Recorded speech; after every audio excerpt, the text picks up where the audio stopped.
What is going on, y'all? This is Steven from Headlock Talk. We got some exciting news for you. Our longtime sponsor, Naturally Hemps, has now given us a Headlock Talk promo code. Woo! Go to naturallyhemps.com. Use code HLT10 at checkout to get 10% off your entire order. And, by the way, it does not expire. Yes, this is true, Steven. I use Naturally Hemp's gummies for sleep aid, for muscle pain, and for post-workout recovery. And might I also mention, the lotions are great on your skin and they smell fantastic.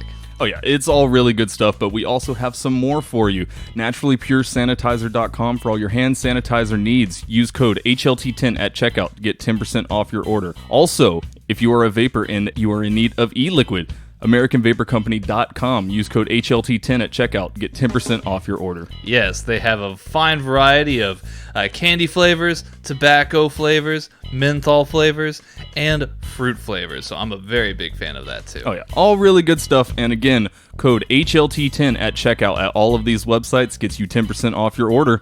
Now on with the show.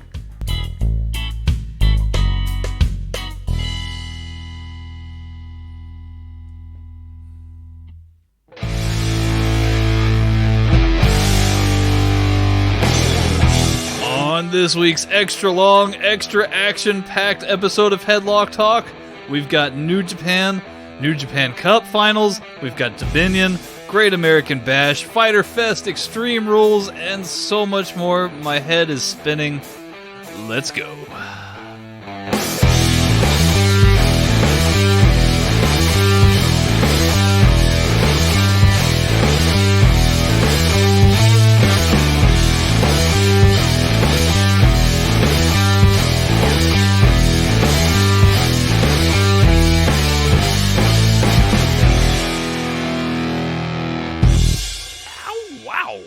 Hello. Yes.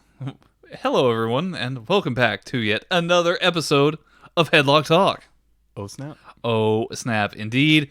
I am, of course, the Texas gentleman Tanner Pruitt, and as always, right across from me here, the one, the only, Mr. Stephen Grudy. What's going on, man? Oh, man. A lot. Yeah. A lot's going on.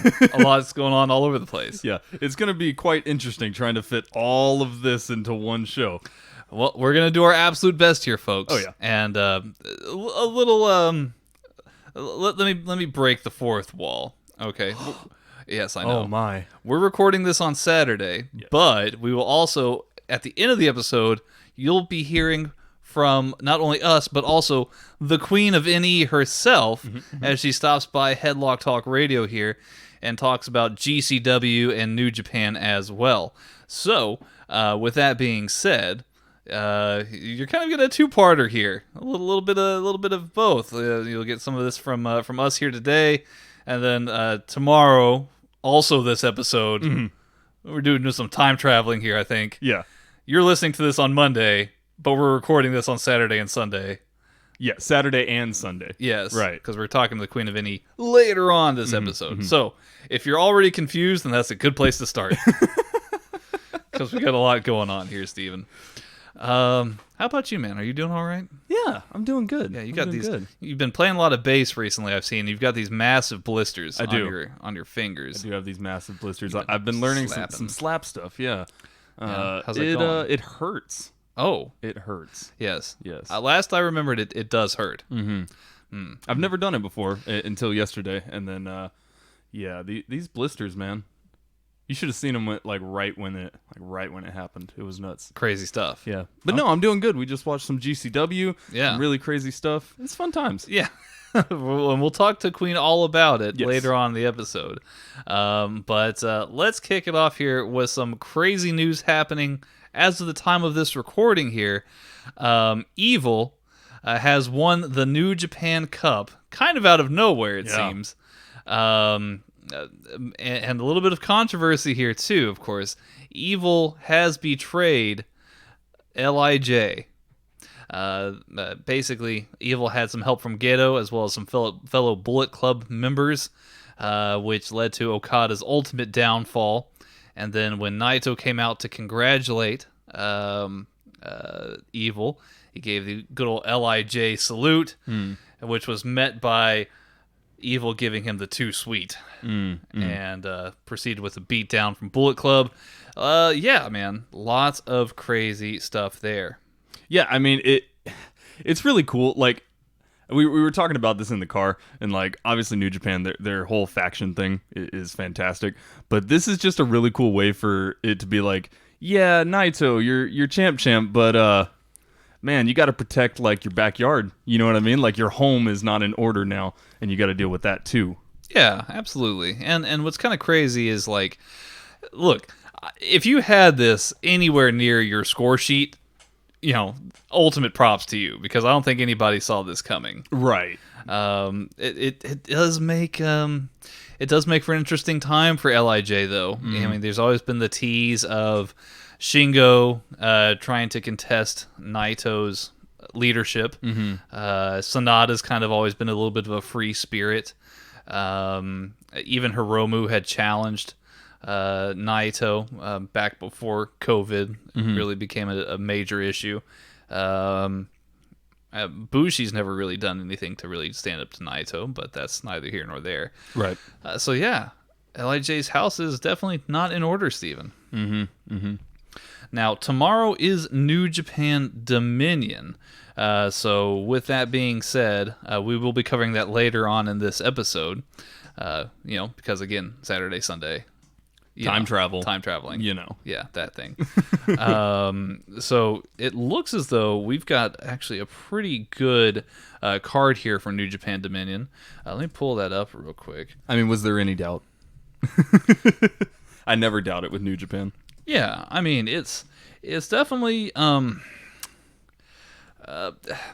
this has definitely been quite a major surprise, and it's a good way for New Japan to kind of kick things off. We've so far got 3 matches announced for New Japan Dominion. Obviously, Tetsuya Naito versus Evil, which is it's a lot bigger of a match than what we thought it would be. Well, and they made it feel big too with like that surprise, Absolutely. We're also going to have Golden Ace, which is Hiroshi Tanahashi and Kota Ibushi, taking on the Dangerous Tekkers, Taichi and Zack Sabre Jr. Oh, that should be good. And then Shingo Takagi will be defending the Never Openweight Championship against Sho in what should be a barn burner of a match. Yeah. So all good things here, Steven. But Evil in Bullet Club, how do you see this faring? I mean, I don't know. See, whenever the Americans of Bullet Club, like Kenny Omega and those people left, they had Jay White move up into there, and it was kind of like some people liked it, some people didn't. But I mean, if they're now recruiting new members, Evil's coming back in. Maybe we could see this big resurgence of Bullet Club. Maybe eventually, if Evil doesn't beat Naito, maybe it'll be like Jay White versus Naito. That's a definite possibility here. Definite possibility, absolutely. Well, because I mean, you've had Naito; he's already gone through Kenta, right, and Evil as well. He's going to have that match at Dominion.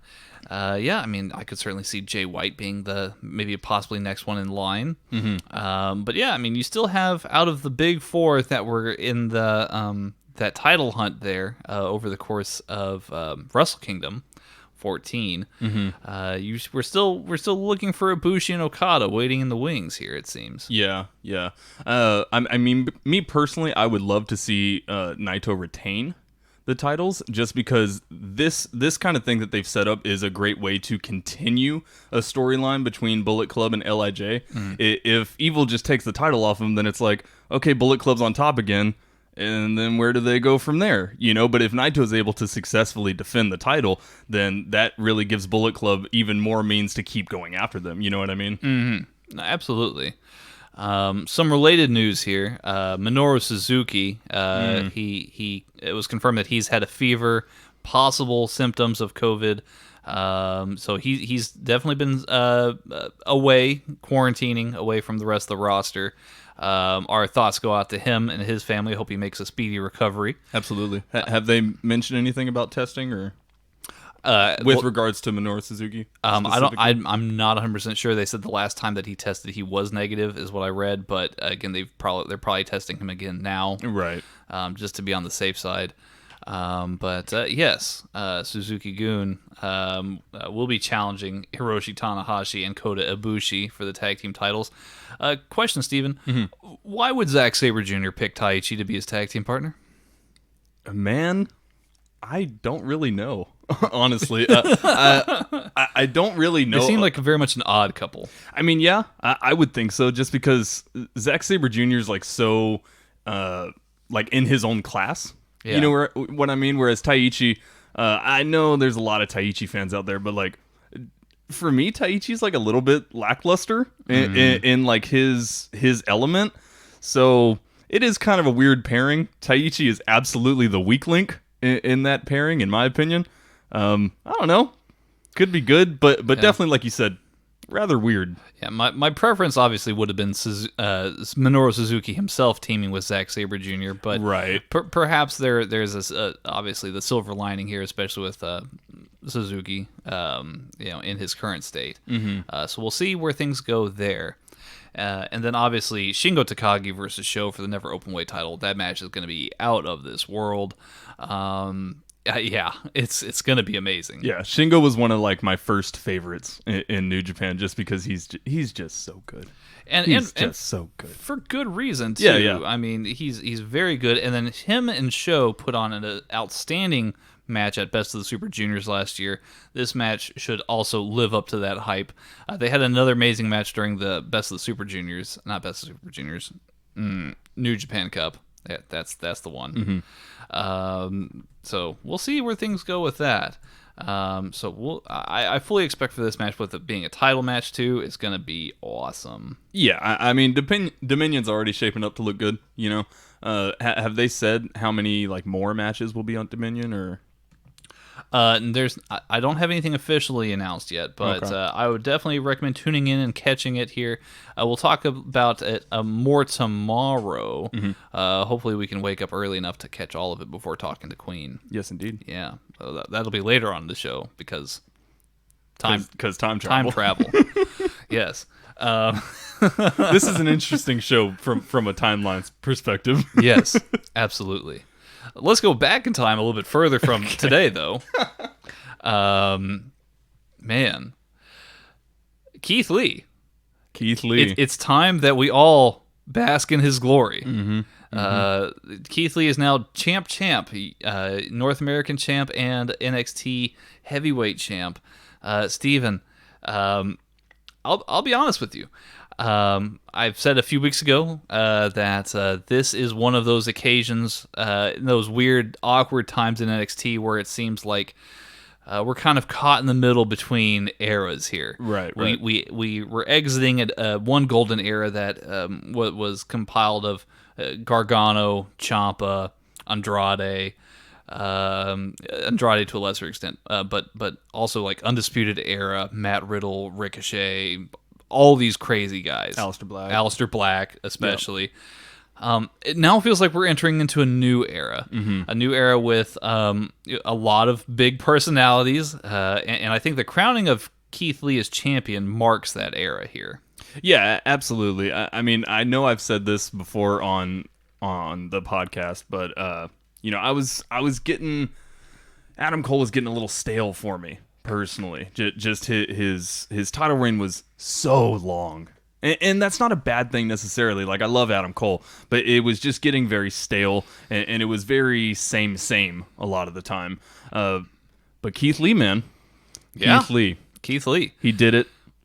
We now have a new champ, and yeah, you're right. This does usher in a new era because Adam Cole's been at the top for so long, Over a year. It's very impressive. I will say that I did fully expect for if Keith Lee was to win this match, I didn't expect for it to be as clean as it was. I fully expect like the big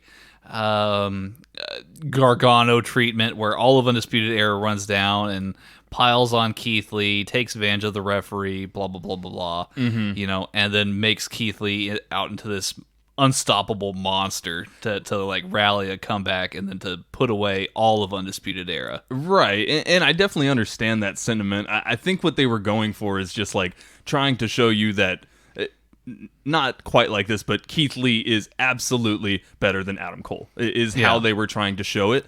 And I get that sentiment, but you still would have gotten that same sentiment had he actually plowed through all of Undisputed Era. Yeah. And even more so, also, because that means that he went through all of Undisputed Era and Adam Cole and still won.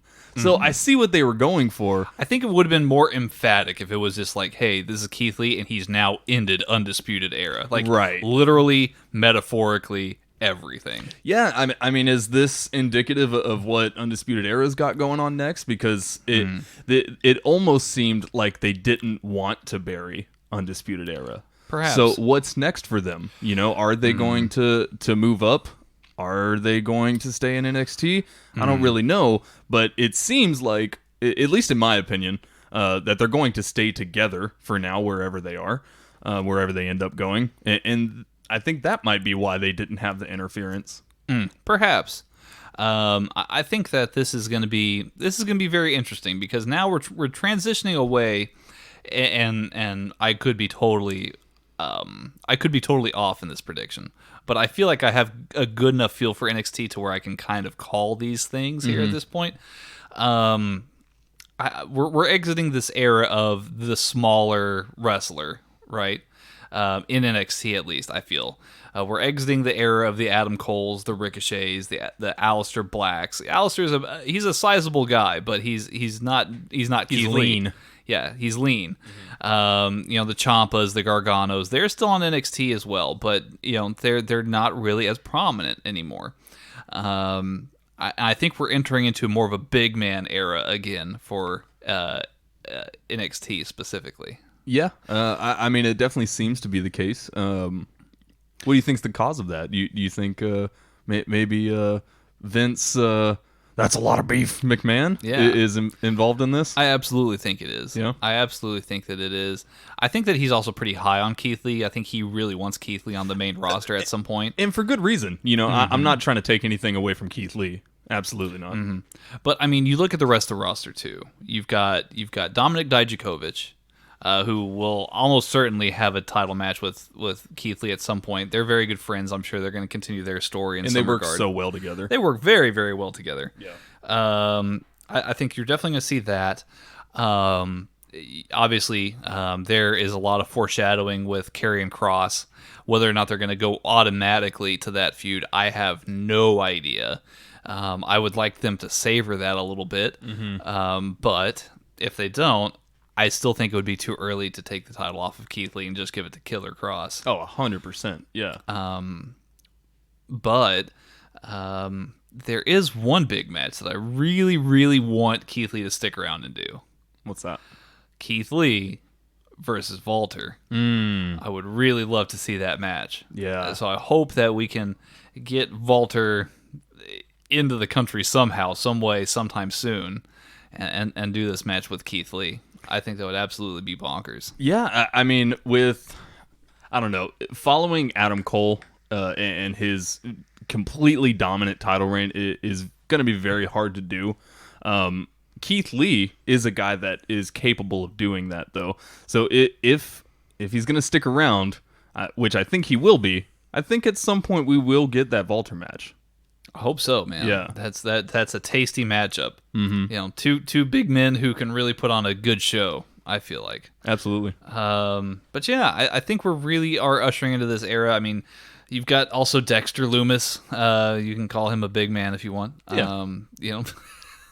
I think we're going into another direction here, folks, and I think that Keith Lee being marked the champion marks this era here. And, I mean, there's not a better, more deserving person on the roster to be champ, I think, than Keith Lee. Yeah. Couldn't agree more. Yeah. So, from one Texas gentleman to another, let us all bask in Keith Lee's glory. Bask in his glory. Absolutely, Steven. Let me see here. Also, Fyter Fest was on this past Wednesday as well. Fyter Fest, I thought, was a better overall show than Great American Bash, though that main event at Great American Bash was absolutely killer. For sure. Talk to me a little bit about Fyter Fest, Steven. What were your thoughts about the show? I thought it was great, honestly. I will say, let me just pull up my notes here real quick.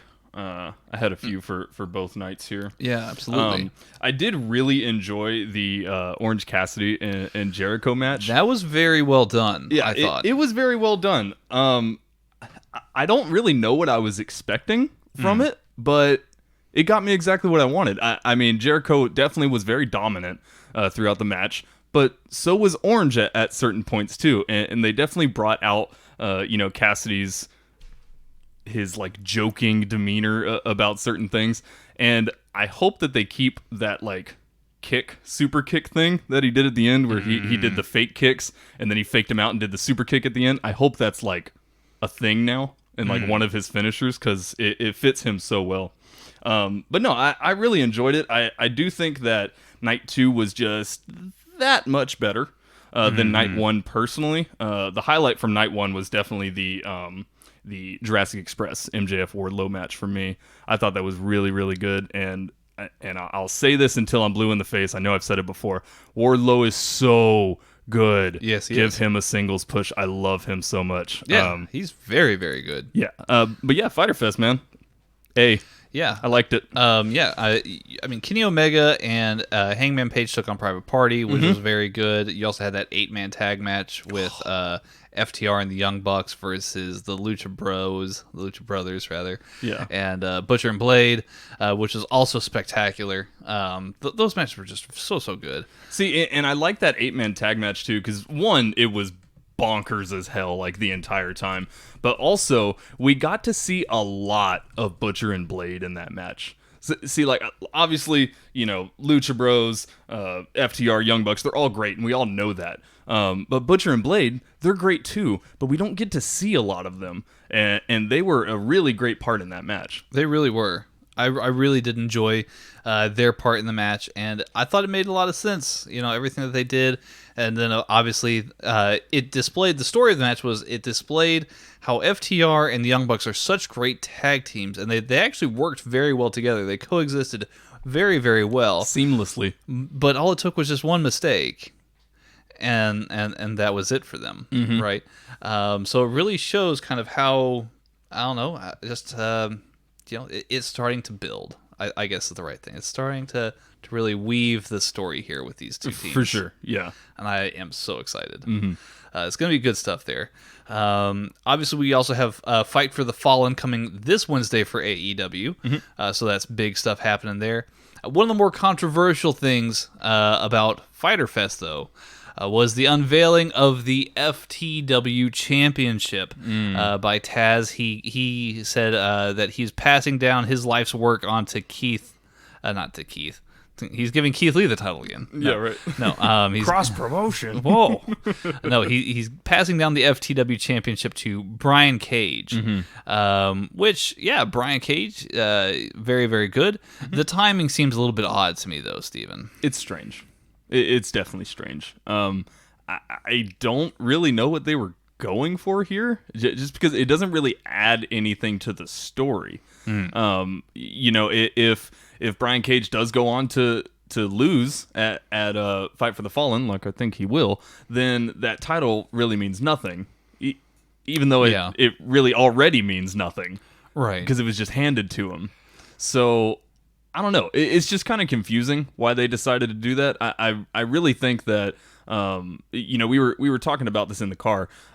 If you want to have something like this be special, you have to make it special. You can't just like will it into existence. You know what I mean? Like you had mentioned this. A much better way to do this is to have Brian Cage just for months and months go through the entire roster, just look like an absolute monster, and then give him that title, because then it means something, because he's proven that he's a monster, and so give the monster the title. But now it's like, okay, I mean, we saw him at Revolution and it was kind of cool. He injured Darby Allin. That's like the craziest, most monstrous thing he's done, and then now he has that title. I don't know. It's just weird. Yeah, I mean, and you pointed this out, and I want to flesh out that idea a little bit more here. And I've said it online a few times, but I'll say it again.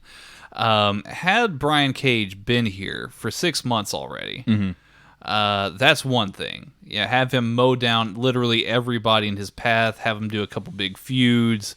I think the one with Darby Allin seems to be intriguing. I mean, he could feud with pretty much anybody. Have him tear down everybody in his path, and then 6 months down the line, have Taz, who is still his manager, give him that FTW championship, and really push it in that direction for a feud for another 3 months with Jon Moxley. Right, build that feud up. Make it cool, make it good stuff. Because at that point, that legitimizes Brian Cage for sure, right? And that legitimizes the title because it feels like it's well built and well earned and all this stuff. And then he could lose to Jon Moxley.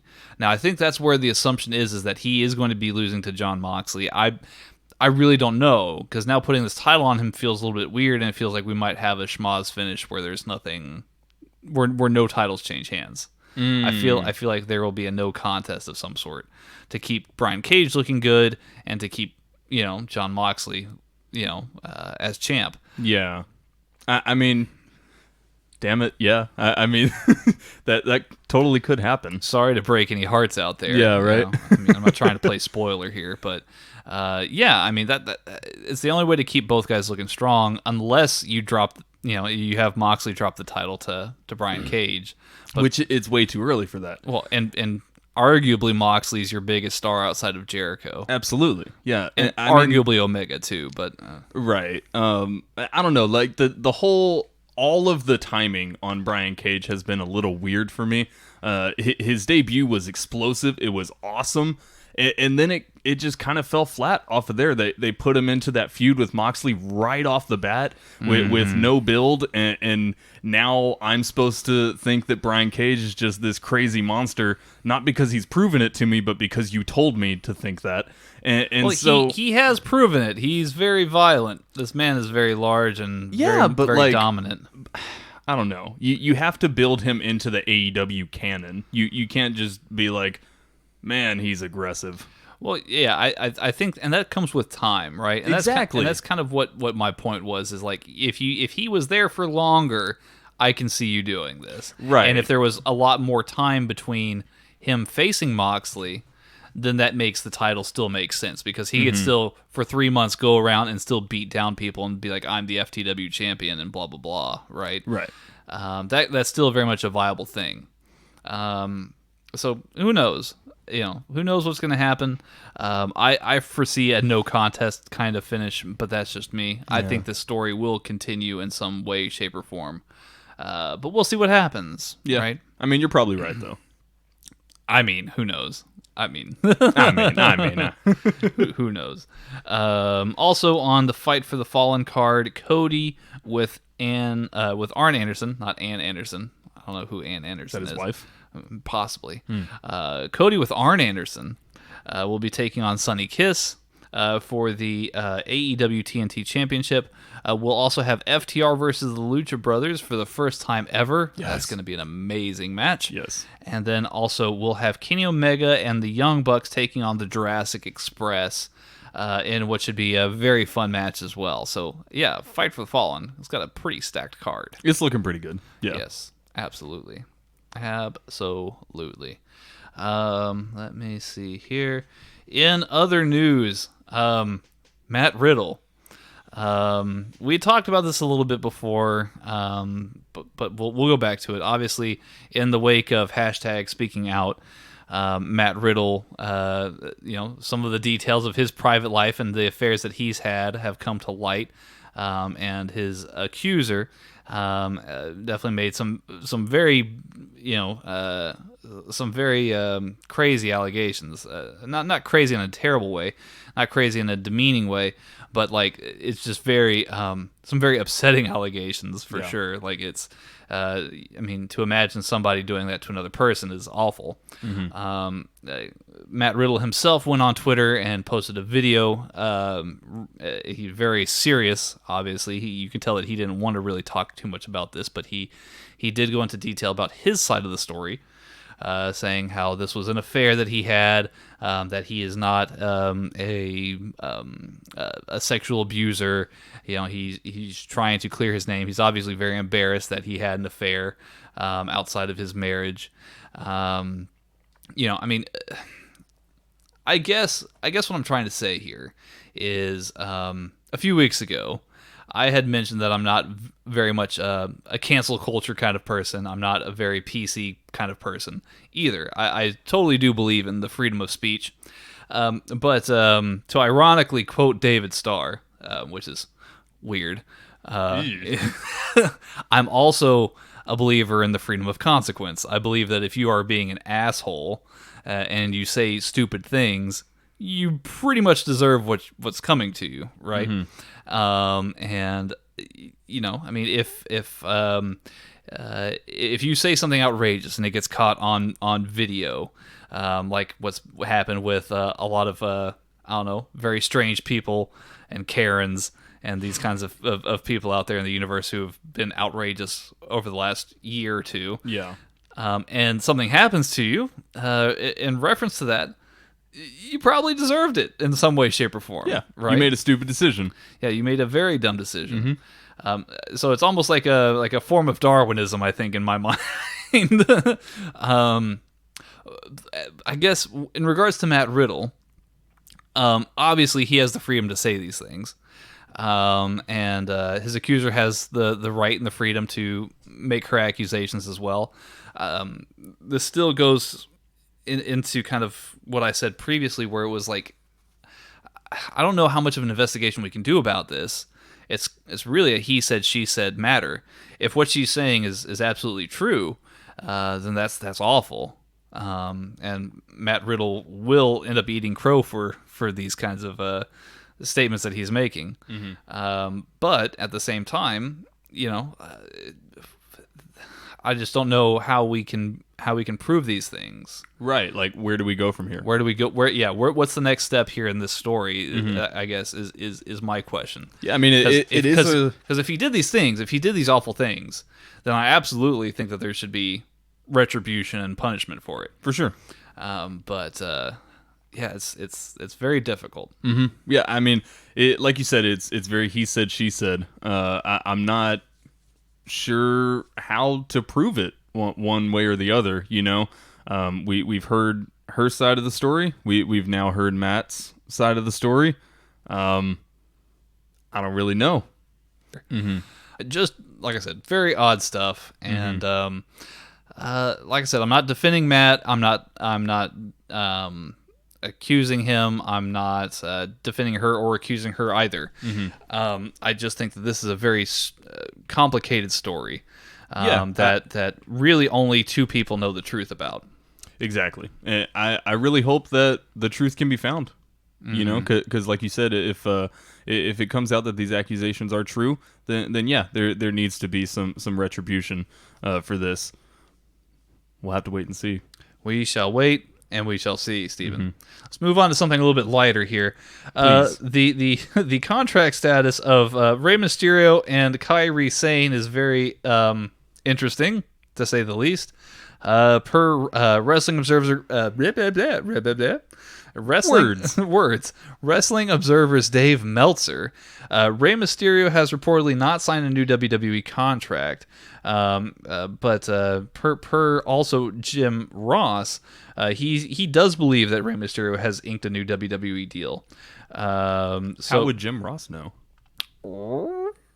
I think he just might have a hunch. I don't know. Fair enough. But regardless, Rey Mysterio's contract is rumored to be coming up due soon, if not already expired. So we're not really sure where that leaves Rey Mysterio. Mm-hmm. Could he continue to be in WWE and just work pay-per-use date? Or could he be going to AEW or New Japan or somewhere else? Who knows? I mean, yeah, like you said, who knows? I really think with AEW, I mean, he would have so many opportunities in AEW. Oh, yeah. Just really, just fantastic matches everywhere. Well, think of how many people in AEW were influenced by Rey Mysterio. Absolutely. absolutely. Like, that's amazing.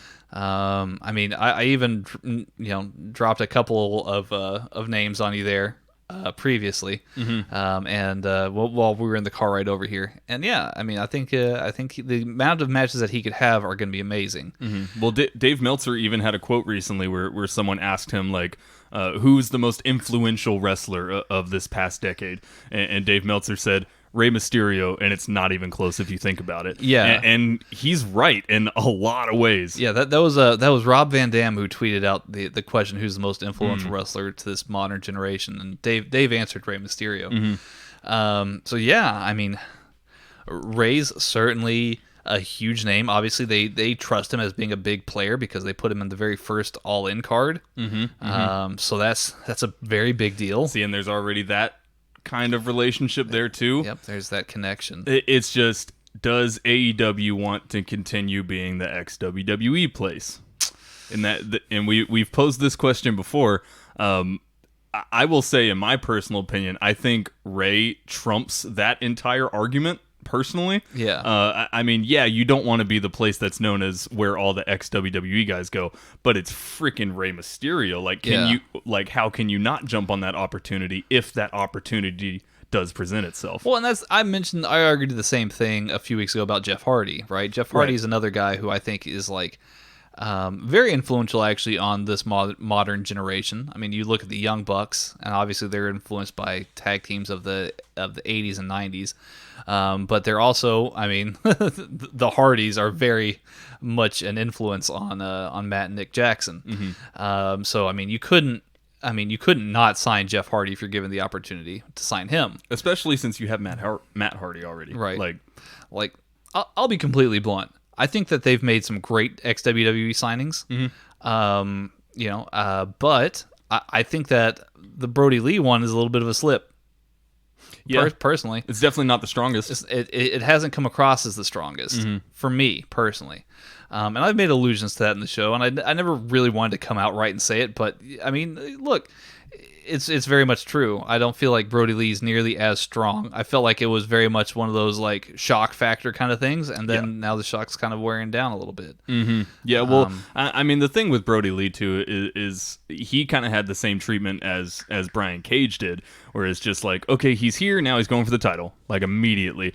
And Brody Lee, Mr. Brody Lee, the Exalted One, the character that he plays on Dynamite, I kind of have similarities to The Fiend, not in the sense of like the character itself, but he shouldn't care about the title. Like he just shouldn't care about the title. That like the character that he is should not care. And to have Brody Lee come in there immediately put him in the title scene and then have him lose. I mean, you pulled the rug out from underneath him before he even really got started. So I definitely can agree with you on the Brody Lee thing. I don't think it's Brody or even the character itself. It's just the treatment of it. Yeah. Yeah, I mean, I think that's fair. I think we had reported previously also Kairi Sane was going to be heading back to Japan, but it does appear as though she's been at least offered a new contract with WWE per Sportskeeda and writer who wrote this piece of work, Kishan Prasad. So there you go. Apparently, she's been offered a new contract deal, and it's...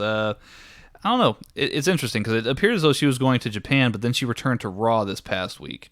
So I don't know what the turnaround is yet. I don't know if she's accepted a new contract. I don't know if there's anything further developed there. But it does seem as though she's at least nearing the end of her current deal, and that's why she's back on Raw. Right. Would you want her to still stay in WWE, or would a return back to Japan maybe be better suited for Kairi Sane? I mean, just based on what Kairi said, it seems like she absolutely wants to go back to Japan. So, I mean, Kairi's great. I would love for her to stay in WWE, but if she wants to go back to Japan, that's great too. I mean, she'll do great things wherever she is. So I really think it's important for Kairi to do what she wants to do. I don't know. WWE doesn't have a fantastic track record with the treatment of their contractors, their sports entertainers. So if she wants to go back to Japan, more power to her. Well, and that kind of goes back around to the Rey Mysterio thing too. I think just a quick moment here, because I know we've got a lot of other things to touch on here in the show. Yeah, but with Rey Mysterio, one thing that he's probably looking at too is for his son Dominic, who he's obviously wanting to break into the wrestling business. Who do you trust to help develop his son's career? AEW. Well, yeah, I mean, there's AEW. I mean, that's a big one because they've got a lot of very experienced people backstage who can help out. Let me just say this, not WWE. Yeah, I mean, QT Marshall could probably teach Dominic a lot. And really get him ready for the in-ring kind of thing there. If you really wanted to go next level, you would take him to the New Japan Dojo and have Shibata beat the tar out of Dominic for a year or two, and then, Dominic would know, all of the things. Yeah. Literally all the things and the stuff. But then you also have the NXT system. And, I mean, honestly, I think that maybe... I'm speaking as somebody who's never been in the wrestling business, so take it with a grain of salt.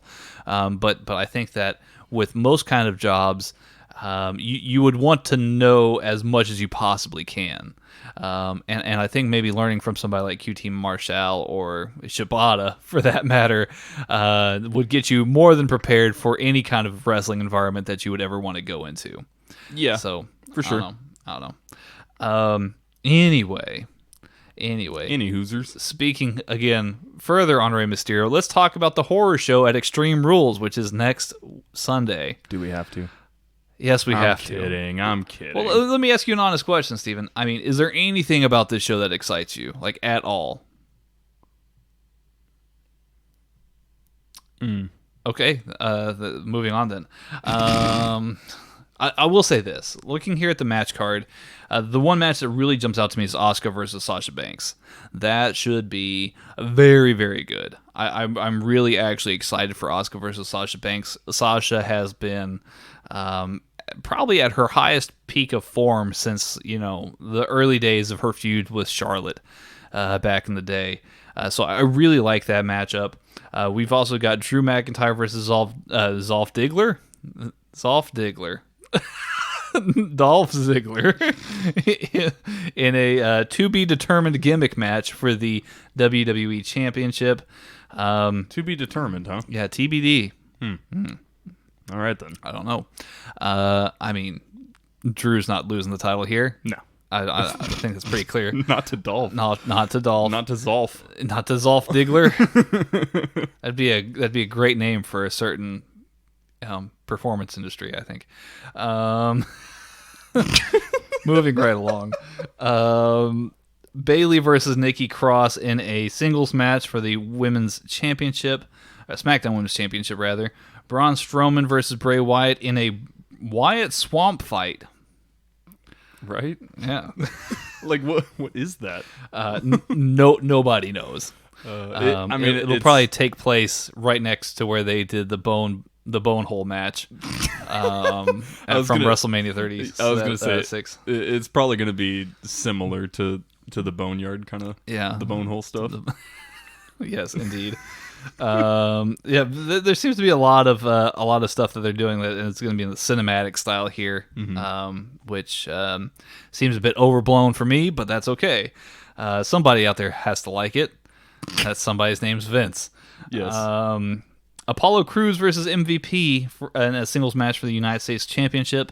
So MVP unveiled his version of the United States Championship, which is the most Murica thing I've ever seen in my whole life. It's so bad. It looks, it reminds me that I need to vote this November. It's a big golden eagle for at least part of its body, but its tail and its head are silver. Silver for some reason. I don't know. It's not a bad looking belt, but it's not terrible, but it's awfully gaudy looking. How could you replace the original? Not original, but the United States Championship, the current with this one? It's just. and then it says champion. Yeah, right on the front of it. Dude, I hate it. Like, I hate it. I do not like it at all. And it doesn't help that the current U.S. title I love. So, I don't know. That's probably part of the reason that I hate it so much. I don't know. Yep. I really don't like it. It's very strange. Yeah. So that's a something. There were some edits that I've seen of it though on Reddit. Yeah. That made it a little bit better. It does look a bit better from the front view rather than the side view. A little the side bit. profile. Yeah. One thing I saw is they made the whole eagle gold instead of the head and tail being silver, and then on the stars on the top of it they put a blue background. I thought it looked a lot better. Still not as good as the old one, but I don't know. It is what it is. They could still make some last minute changes to it. The most perplexing match here, again, going back to Rey Mysterio. Rey Mysterio versus Seth Rollins in an eye for an eye match. For all of you guys out there, Steven and I were actually at the AEW show here in Austin when Santana and John Moxley had their eye for an eye match. Now, this was simply because both men only had one eye. That's really what that was. It was just called eye for an eye. Correct. It wasn't anything here. But apparently, this is a little bit different. WWE's copied the idea and then took it far beyond the pale.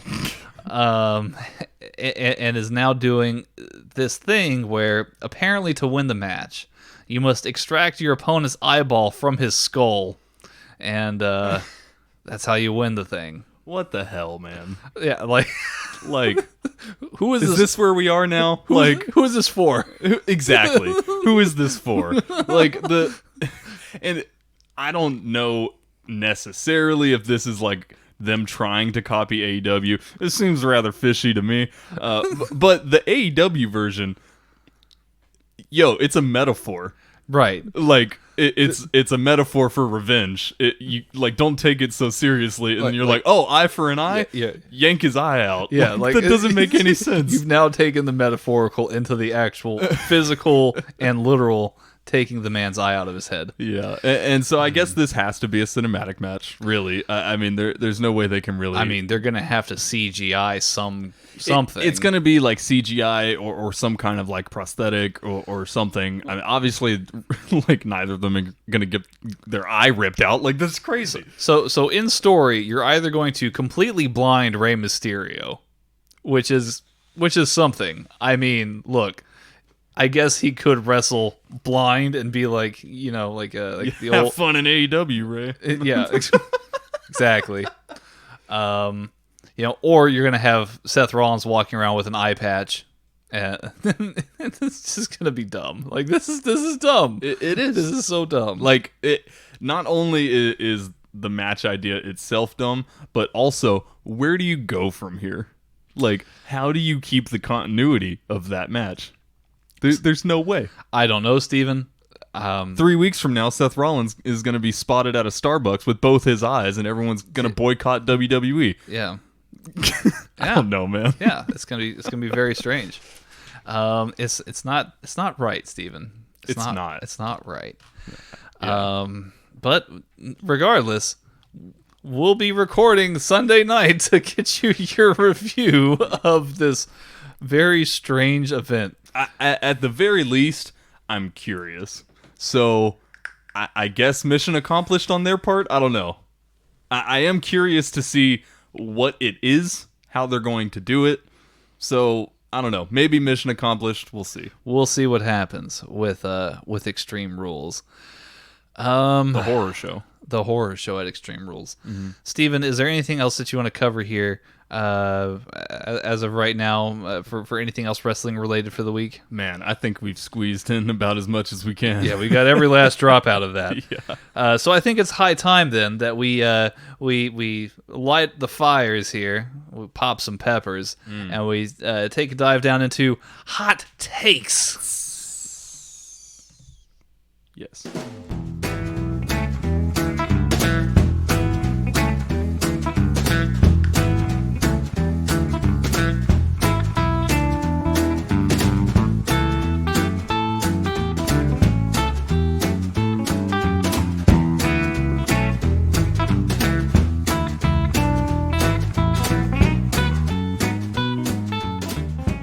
Yes. Hot takes, indeed, Steven. Yes, this is the segment of the show where you guys have hit us up on Twitter at Headlock Talk. You've dropped your hottest takes, most unpopular opinions, and most burning questions in the comments, and we answer them today and give you a shout out. Yes, indeed. Shouting it out there, Steven. Let's start with, we've got a lot of our friends here posting comments here and dropping hot takes. So let's start with Mags, our friend Mags, all pods at DEJ Kirkby on Twitter. Mags has got a couple of here. Cold take actually here. Frigid take. Frigid. Both Fighter Fest and Great American Bash were great. Yes. Yeah. This is true. They were both very, very good shows. That is a cold take. Cold take indeed.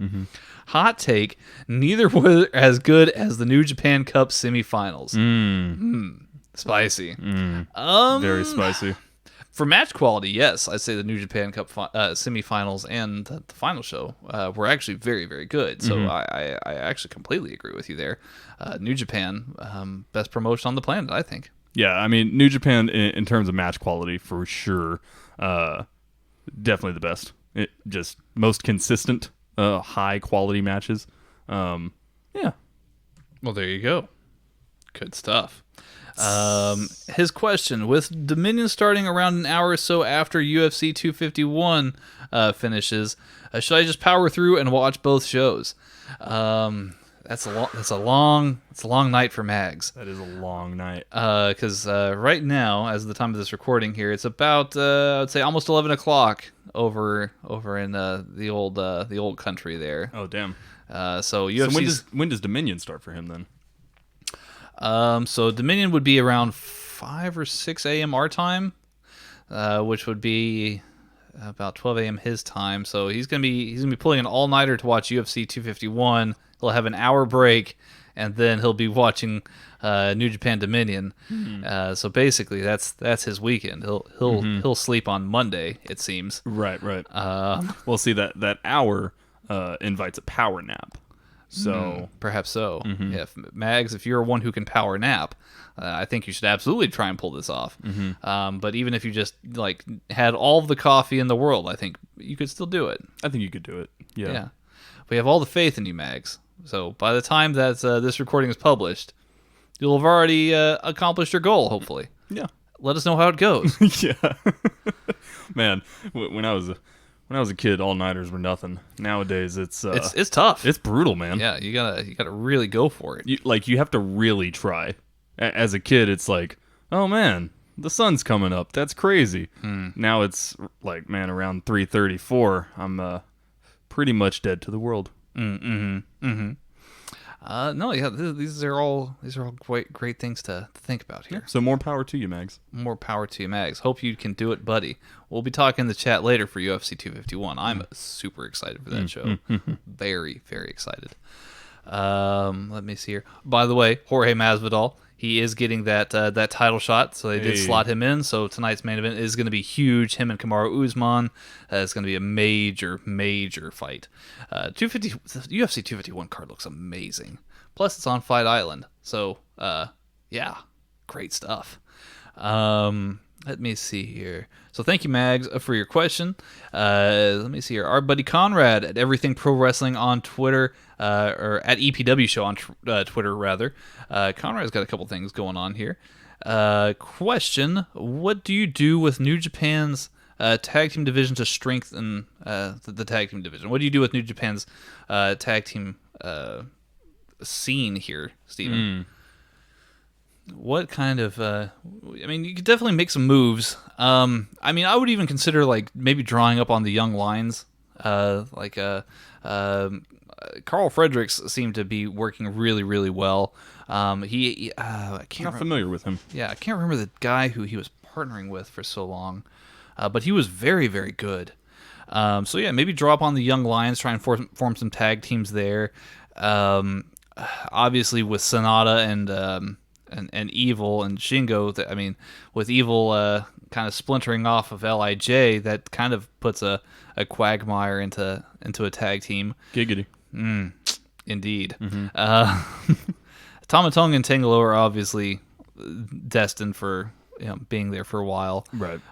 Zack Sabre Jr. and Minoru Suzuki always makes for a good tag team, I think. Obviously, you have the Golden Aces, Ibushi and Tanahashi. That team's kind of thrown together. But I mean, look how well that's worked for AEW with Kenny and Hangman. Yeah. Doesn't necessarily have to be this long drawn out thing. You just throw two guys together that are great. It doesn't work all the time, but it can work. Yeah, no, very true. I mean, New Japan's tag team, I mean, it's had its highs and its lows. This one does seem to be a particular low. I think you just need to find a tag team that's up and coming and try and get them into the show. I do definitely like the idea of bringing up some young lions. That's one thing about New Japan is they have a huge development pool that they can pull from. So I mean, yeah, why not? Yeah, I would say as long as you can make it happen, make them look good, put them over strong, and obviously Geto's the best booker in all of wrestling. I think that you shouldn't have too big of a problem doing that. Just draw up on the young people. So that way you've got you've got slots for the future. You're building your present and your future at the same time. So why not do that? Let me see here. He goes on to ask, do you think the horror show concept will add or take away from Extreme Rules? I think it had a chance, but I think they're going this super cinematic direction, and the eye for an eye stuff is just so it's just so bleak. Yeah, it is very weird. I will say, at least we're getting some violent things on Extreme Apparently. Rules. I'm just saying, I've complained about Extreme Rules in the past having 7 singles matches on it, and for better or worse, even if we do or don't like this eye for an eye thing, at least they're doing something that is worthy of the Extreme Rules name. Yeah, I mean, you'll get the eye for an eye where someone's eye will be ripped out of its socket. You'll have the Wyatt Compound Swamp Ass match. You'll have let's see here, what else? The TBD match, STD match. I don't know what it is between I almost called him Drew Galloway, Drew McIntyre, and Zolf Diggler. Yeah. Jesus Christ. So I mean, you got a lot going on here. You do. The horror show looks horrifying. If I'm being honest, but maybe in what way do you mean that? Maybe that's just me. Yeah, It's just, we'll see what happens. We'll have to see. Non-wrestling question, and this is actually due to the picture that I posted here for the hot takes this week. It looks like a pretty tasty looking basket of hot wings. It does. It looks pretty nice. It looks like Gossip Shack actually. Breaded hot wings, it seems. So Conrad's asking here. Or rather saying, that better not be ranch in the photo. Wings and blue cheese are a staple in Buffalo, New York. Good for you. No, I'm just kidding. Well, I mean, Steven, blue cheese or ranch dressing? Ranch, 100%. I don't like blue cheese. For wings. Okay, just straight up ranch. Oh, yeah. Yeah. Yeah. I mean, maybe that's a southern thing. I don't know, because ranch and blue cheese, I mean, I get the concept. I've had wings with blue cheese before when I was a younger lad. But it just doesn't, I don't know. Ranch with wings just seems like... like hand in glove, Yeah, yeah, 100%. I've nothing against you, Conrad, right? No. Like everybody's got their particular taste. Blue cheese is just a little bit too sharp for me, though. Mm-hmm. No, 100%. Ranch is one of those things. I've always grown up with wings and ranch. I've never been posed this question before. If you order wings anywhere, you get ranch by default in Texas. So it's just what I'm used to. Like you said, I've had blue cheese before. It's really just not for me. I don't know. But it also depends on what type of wing it is. This is also very true. Yeah. Sometimes you don't really need a ranch dressing or a blue cheese dressing for wings. It just depends. If it's like a really saucy wing, like a barbecue wing or something like that, you don't even really need sauce. You got the barbecue sauce right there. I feel that. I feel that. But then on the other side of the coin, a dry rub will always need sauce. So I don't know. Just depends on how you like your wings. I'm not telling you how to eat yours, you know? Yeah. Well, Conrad lives in Buffalo, where they invented the buffalo wing. So Respect. Yeah. No, massive respect. Mad respect. Yeah. But I will eat those wings with ranch. I'm sorry. Yeah. If I ever come to Buffalo, we should hang out, Conrad, and then you can like take me over to the Anchor Bar, where they invented the hot wing. Beautiful. That would be a good time. That would be. Let me see here. So thank you, Conrad. What is buffalo sauce? Buffalo sauce? Like what is it? What's in it? I think it's probably a mixture of different like Tabasco sauces, butter. Butter's a big component of that. Yeah. But yeah, I would say like pepper sauces, pepper Because it's a very distinct flavor. Like there's nothing like it really. I mean, we could look it up real quick. What goes in to buffalo sauce? Yeah, I'm just curious. You know, I didn't like I didn't like buffalo sauce or hot wings for a very long time. I don't know what it was. The flavor just never clicked with me until I was around like 20 or 21, and then it's like, oh, hot wings are actually delicious. Yeah, I mean, it's coming up to being like some form of actual hot sauce, plus butter, mixture of some people have put Worcestershire sauce in it as well, white vinegar, cayenne pepper, garlic powder, paprika. You can kind of do it up yourself after that. Right on. So Sounds good to me. yeah, well there you go. I like all those things. Maybe not separately. I'm not gonna like drink vinegar, but Yeah, I wouldn't. I mean, you could. I don't recommend it. I wouldn't either. Well, thank you, Conrad, for your questions. And ranch is better. Just kidding. Get Show Comedy Wrestling Podcast. Our friends at the Get Show Podcast on Twitter. What's up, guys? What is going on, fellas? Get Show asks, hot take. WWE has already reached its peak for cinematic matches. Every cinematic match from now on will either be average or below. Yeah. I mean, it seems like it. Yeah. I mean, that seems to be the case here, right? I think it peaked actually with the Bonehole match. Yeah, absolutely. Or at least WWE's version of cinematic matches. Now, we had the Stadium Stampede, and that was done very differently. That was killer. But that's because AEW's done a very good job of spacing that between, actual wrestling matches. Mm-hmm. Yeah, no, Who'd for have sure. thunk it? Yeah, crazy. Wrestling show having wrestling matches on it.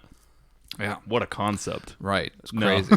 But, I think you're exactly right, Tanner. They definitely peaked with the Boneyard match. The Boneyard match was really good. But then they had the Money in the Bank match, and that was really not good. And then now they're going to have this eye for an eye, and it's like, I'll wait and see. I don't want to necessarily pass judgment before I see it, but it's a dumb concept, so we'll see. I don't know. We'll see. Non-wrestling related hot take from Get Cho. Mountain Dew Code Red is one of the top 5 sodas of all time. Ooh. It's a great soda. Yeah. I could see Mountain Dew Code Red up. Top 5 is hard though, man. Yeah, I don't know about top 5. That's a little much for me. If I were it's to definitely put top 10. I'll put it like right near, maybe even number 6 or number 7. really see that there's I really like Code Red. even within the Mountain Dew family, there's several Mountain Dews that I would put over Code Red. Livewire, Throwback, the best Mountain Dew, and Fight Me is Baja Blast 100%. So I agree with you. Baja Blast is pretty tasty, but I still put Code Red above all of the other ones, including the original Mountain Dew. Yeah, that's crazy. But I don't mean, know, Baja Blast. But I mean, that's the like one. top 5, you got to have your Coca-Cola. Coke is number 1. Dr. Pepper is probably up there. Pepsi, Sprite. No, get your Pepsi out of here. Sunkiss maybe is up Sunkiss there. is good. Yeah. Fanta. Well, Fanta makes great sodas too. It's hard. Well, then you've got like your root beers and cream sodas though too. Yeah. So I mean, yeah, that's a very competitive list. Yeah. Well, see, top 5. Man. The thing is, it's really hard to put one of those lists together because, like, Coke is probably number 1, but then you also have Coke Vanilla, Coke Cherry Vanilla, Coke Orange Vanilla. Oh, yeah, there's all these different ones. You can keep your vanilla orange Coke. You don't like it? No, it's Really? garbage. It's Really? better suited to just pour it directly into the toilet. Jesus, no, it's really good. No. Where do you come it's down not. on this new Dr. Pepper cream soda? Have you had that? I haven't had it yet. Okay. It's very good.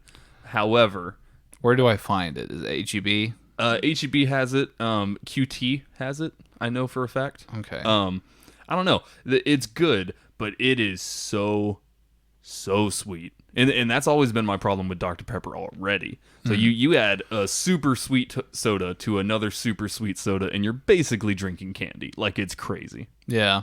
It's a little too much for me. Well, see, but I like that cherry tinge of Code Red, just like I like the cherry tinge of Coca-Cola. And it was one of my favorites as a child. So I mean, Code Red is definitely like tops for me. Look, man, don't get me wrong. Code Red is fantastic. It's a great soda, but it's a groundbreaking soda. Top 5 is it's Mountain Dew's first release. It's not just Mountain Dew. It's just top 5 is kind of crazy to me. Yeah, I don't know about top that. 5 is a very competitive list. I will say that. But thank you, Gitcho, for inviting this debate. I think we need to actually. Can you tell we like soda? Yeah, we need to investigate this further. I think actually. Maybe we need to put our definitive Headlock Talk soda list together. Perhaps so. Maybe on Variety Hour. Maybe one of these weeks. Oh, maybe. See what happens. Sometimes. Anyway, thank you, Gitcho, for your hot takes. Thank you. Do definitely appreciate you guys. Josh Robinson, our friend Josh Robinson, on Twitter at JoshRobinson00. Josh says, hot take, cats are still better than dogs. Look, I know you really like your cat, right? Like I know you like Giddy. She seems to be a great cat, very friendly. I like my dog personally. Millie's great. I like your dog too. She's here. She's sleeping. She loves Steven. She does. She actually probably loves Steven more than she loves me. She's just No. like, hey, you're the one who gets me the food. No, she only sees me once a week. That's why. It's the whole absence makes the heart grow fonder thing. So I should leave the house more often. Is what you're saying? Maybe she absolutely loses her mind when she sees me. It's adorable. It is pretty cute. I mean, look, it just depends on what kind of person you are. I mean, yeah. I'm sure you love your cat, Josh. I just personally like dogs better. I like dogs better. Yeah. I live with 3 dogs and a cat as well. They're all great. Yeah. But I like dogs better. There you It go. is what it is. It is what it is. Even hotter take from Josh Robinson here. Mayonnaise is actually terrible. Where do you fall on mayonnaise, Steven? Oh, I like mayonnaise. Okay. I actually I really like mayonnaise. Whatever. See, I like mayonnaise to the degree that it is an essential element for ranch dressing. Right? It's true. I like that aspect. I do even like a very light smear of mayonnaise, maybe on a sandwich. Like I'm talking very light. Like if you're like glopping it on there, like ew, go away from me. See, I'm a glop kind of guy. Yeah, I like a lot of mayonnaise. But the thing is, like, we had a coworker once who provided me with a sandwich, and it was packed full of mayonnaise. Okay, so here's the thing. And I was just like, here's the thing about I ate the whole thing mayonnaise. out of politeness, Right. but like, You could have de-smeared it. yeah, but I mean, with like paper towels, maybe. Of course, yeah. It was a lot of mayo, Steven. Really, like more than It was. It was a lot. Like, did the bread sit on top of the mayo? Like, that's how much mayo was there? Yeah. Man. Okay, see, that's too much mayonnaise. Like, 100%. The bread sit on top of the mayonnaise.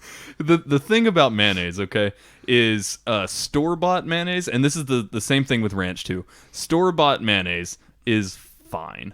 If I'm going to make a sandwich at home, it will be a light smear of mayonnaise, right? But if I'm going to a restaurant that makes subs like Firehouse, Thundercloud, Subway, I guess, if I'm feeling cheap. Yeah. Give me a lot of mayonnaise because they have high quality mayonnaise. Well, like sometimes like a very light little bit of mayonnaise on a sandwich is fine. Like when I go to Jason's Deli, I get the California Club, and they do a light smear of the mayo on there, just a very light little bit. Yeah, just it's not a lot. Mm-hmm.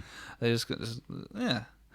But then, like, there's like other sauces out there that are comprised of mayonnaise. So like mayonnaise on its own, I'm not huge on. But the things that mayonnaise can go into that make other things brilliant, all for it. Yeah, I mean, like 60 to 70% of ranch is mayonnaise. So without mayonnaise, we wouldn't have ranch. This is true. This is very true.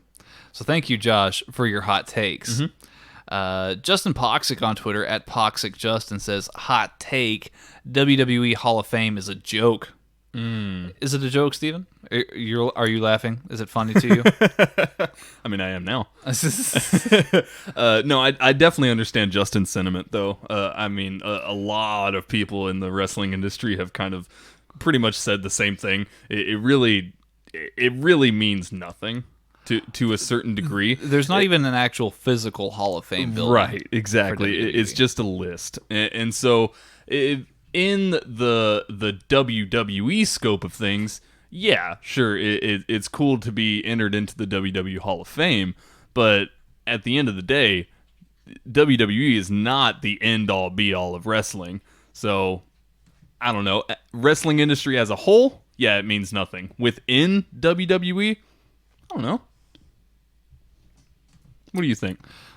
I mean, it is what it is. It's kind of like getting an Academy Award, I guess, without getting, like, I don't know, maybe you kind of get like a little placard or something like that, just like, your achievement and status within the industry in which you worked, which is cool because, I mean, you got guys who are older, guys and girls rather, that are older, retired. It's good for them to kind of go back and go down memory lane and then talk to people that maybe possibly were influenced by you. I think that's cool. That is cool. But at the same time, it's like a participation award. Yeah, I mean 100%, and it's not an industry award; it's a company award.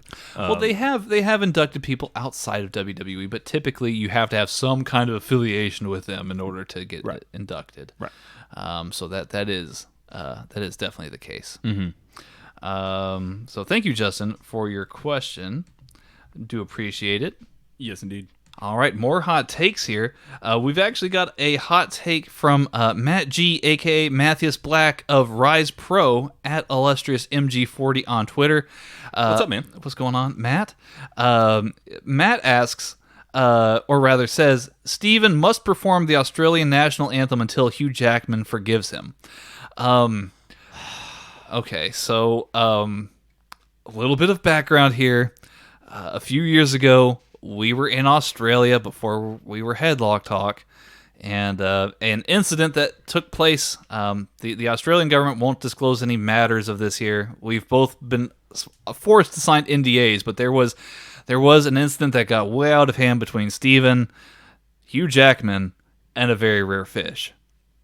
Steven, is there anything that you want to add that won't break our NDA here with the Australian government? Well, I did not expect to talk about this today.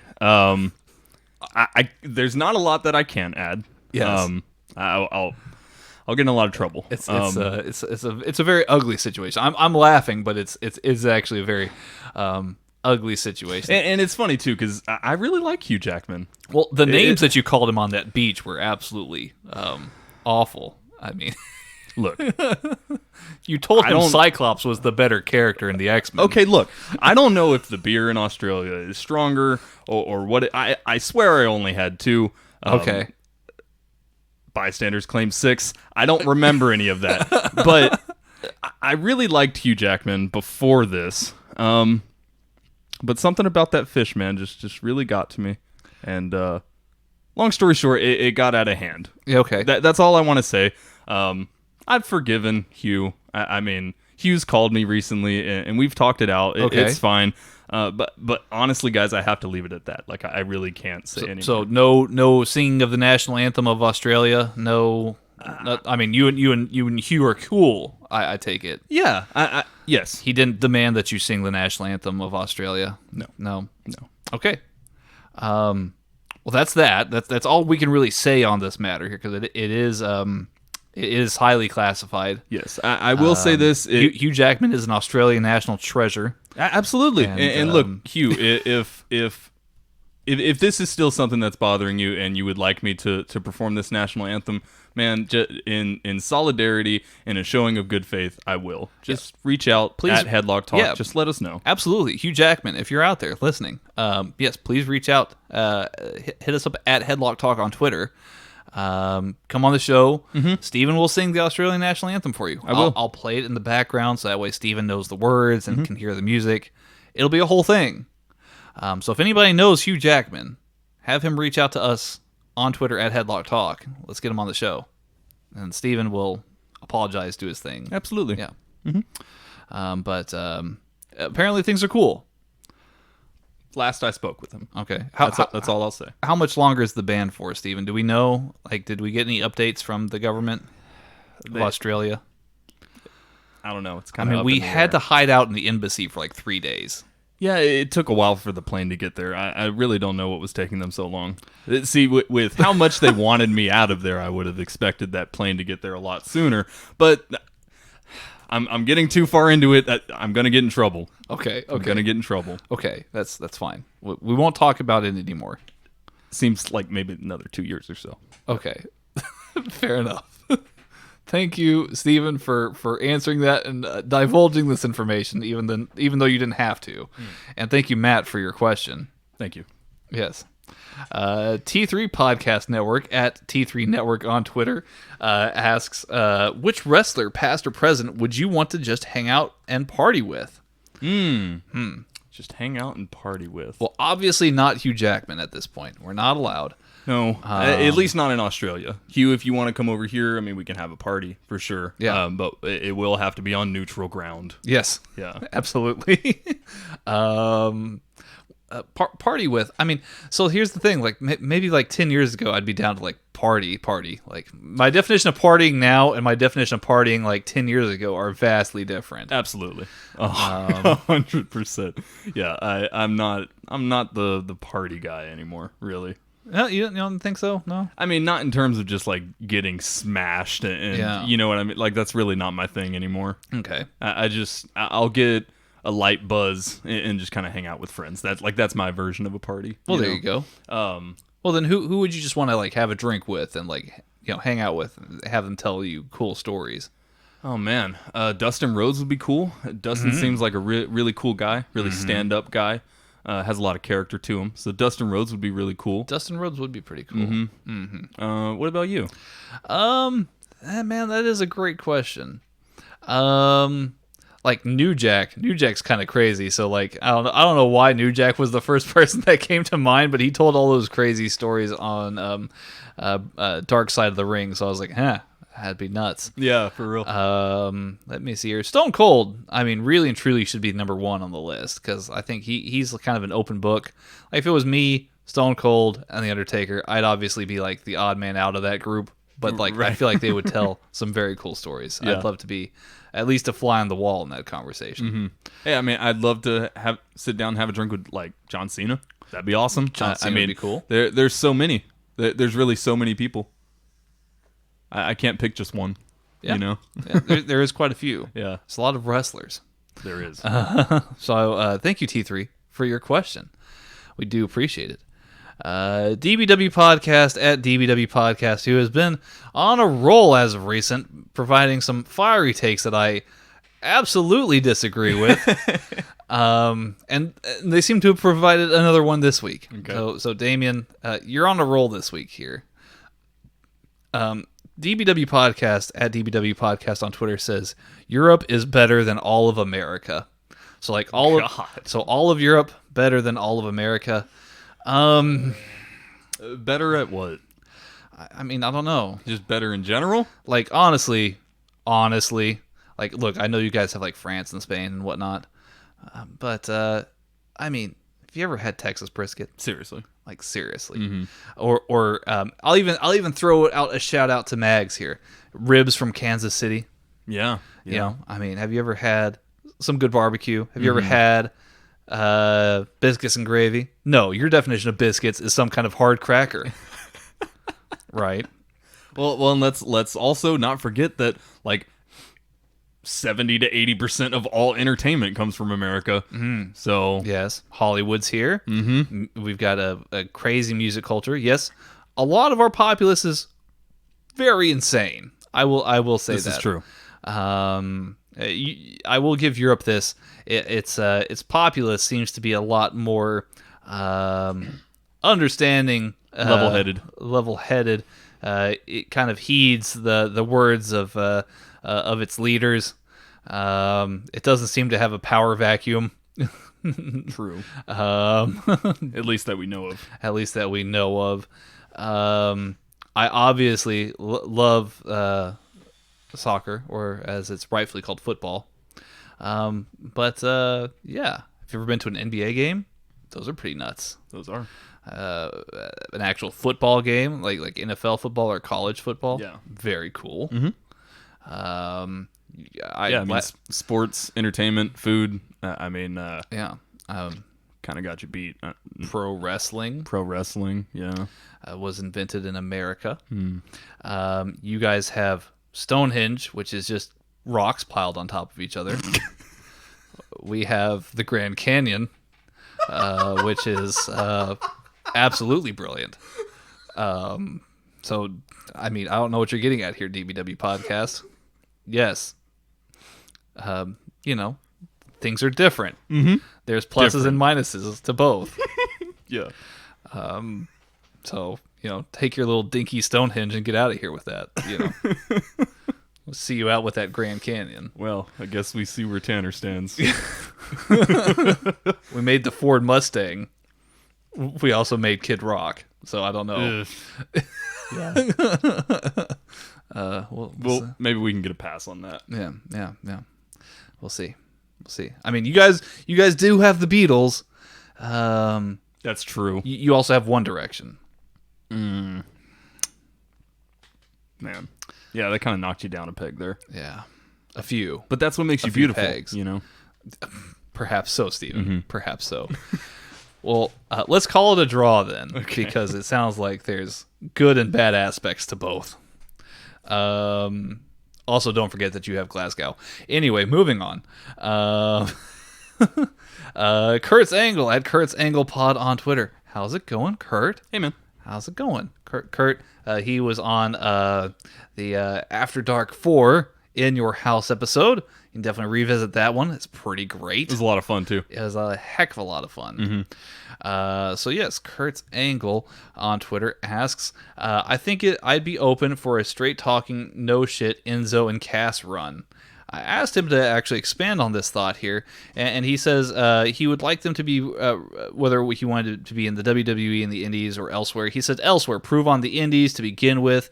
If they can prove that they can stay out of trouble, then possibly AEW. They were once one of the most over teams in the world. Steven, is it time for a redemption story of Enzo and Cass? I mean, maybe. Never say never. I will say the whole Enzo and Cass thing, I was a little out of the loop on. I have gone back and kind of looked into a lot of it. Both guys seem to have a lot of baggage with them going into promotions. So, I mean, like I said, never say never. But like Kurt said, prove that they can stay out of trouble. And then, yeah, maybe. Okay. Yeah, perhaps so. I will say this. I don't have a whole lot of faith in Enzo and Cass staying out of trouble, but we'll see what happens. You are right. They were at one point one of the most over tag teams. Yeah, that was a thing. It happened. Yeah. So thank you, Kurt, for your question. Let me see here. Noob and Co. at Noob and Co. Noob_N_Co 1991 on Twitter. How's it going, Noob? Hey. Let me see here. Hot take: Keith Lee is going to be a great main eventer. Absolutely. Is that a hot take? I mean, Keith Lee, yeah, absolutely is going to be a great main eventer. Yeah. 100%. He should be a great star for the future. He should be somebody that WWE builds their company around now. He's still in NXT. That's okay. I do have a feeling that once he hits that big stage there, he is set for some great great contests here. I mean, he was even put over by Drew McIntyre. So there's that. That's definitely good stuff. Yeah, I mean, Keith Lee has nowhere to go but up right now, honestly, and he has the potential, but even right now has the it factor, to be that main eventer. So yeah, 100% agree. Yeah, absolutely. Let me see here. Unpopular opinion: the Kabuki Warriors are better than Sasha Banks and Bayley. Possibly. Yeah, I mean, I would say as a tag team, they're very, very good. They're very entertaining, obviously, with their skits as well. I do like those, especially when Kairi Sane broke out the recorder and like played their song. Right. I thought that was pretty dope. But Sasha and Bayley are very entertaining as heels too. So it just kind of depends on the day, I guess. Yeah, I mean, I would go Kabuki Warriors for sure. I don't know if I've said this on the show before. I know I've told you. I'm not I like Bayley and I like Sasha Banks individually. Them as a tag team, at least recently, what they're doing is annoying to me. So yeah, okay. Yeah, I think that's fair. Let me see here. Last but not least, will we see SummerSlam as a 2-night main event, or will we get Evolution 2?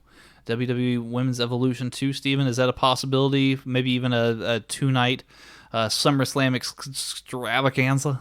yeah, I mean, certainly they could do it for sure. I don't know what I did there. I don't know either. There was a few words in there. But yeah, I mean, they totally could do it, and if they do, it'd be a very great idea to re-sign Kyrie before that.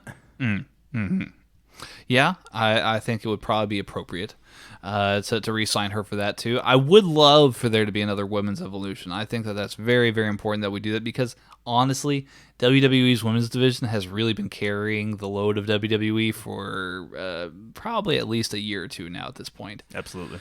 A lot of their most intriguing stories involve the women's division. So yeah, I say let there be an Evolution 2. As far as SummerSlam being a 2-night event, it does seem like they're probably going to do a takeover probably before SummerSlam this year. So we'll see what happens there. I do see SummerSlam probably being a 1-night event. Vince really wants there to be fans, but I have probably severe reservations. It does sound like it's going to take place at the Performance Center, which is not the worst thing in the world. I mean, we're not ready, obviously. So, as the more people can become responsible and we can help flatten the curve here of COVID, the better. I agree. Yeah. So there you go. See? So thank you, Noob, for your question. Do appreciate it. Good guy Dave at Dave Pozevsky on Twitter. How's it going, Dave? Hey, man. Dave has a hot take. Those businesses that make rational choices now to put people before profit are going to see far more profit when all this is over. They are the ones that I want to support. Absolutely. 100%. Yeah. You definitely should want to support companies for that support people before profit, right? I don't see anything wrong with that, and I think that would definitely be better.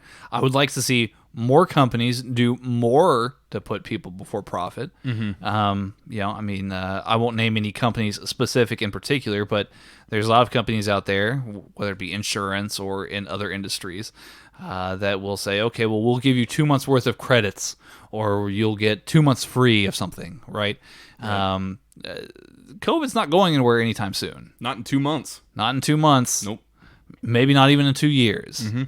So we need to start thinking more long-term about how to help support your people and customers, whether it's other industries or wrestling, for that matter.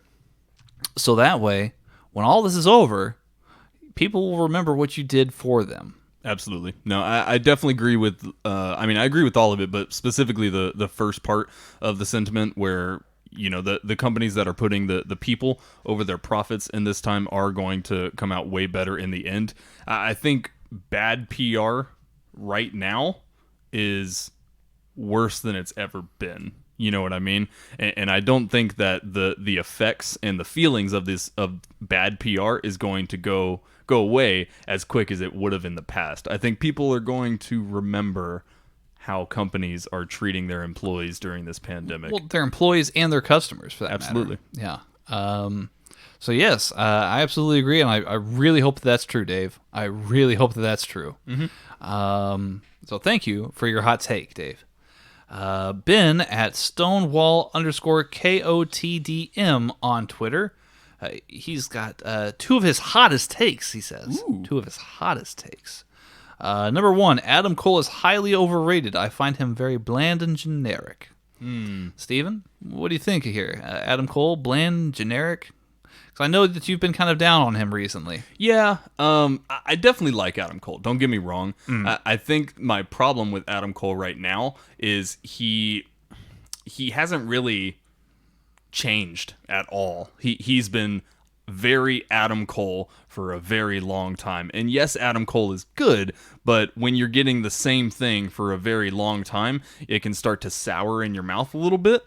So I think with Adam Cole, I don't necessarily think he needs to do this like huge transformation of his character or anything like that. But he needs to go away for a little bit and just and just make us miss him. Honestly, I think that that's very appropriate. Yes, I think that maybe Adam Cole going away for maybe a little bit, like you said, making the heart grow fonder earlier. I think that could make a lot of sense for Adam Cole. Yeah. I think it should be noted here, too, that Adam Cole's kind of the originator of a lot of these kind of wrestling tropes that you see nowadays, like the heavy emphasis on the super kicks and a lot of these moves that you see happen all over the indie scene and on NXT and on AEW. Adam Cole's pretty much an innovator of a lot of these kind of styles. The problem is that as you are the innovator, you're likely to get lost in the shuffle of all the people that came after you who were influenced by what you did. So does that make Adam Cole maybe look a little bit bland and generic or like anybody else on the scene? Yes.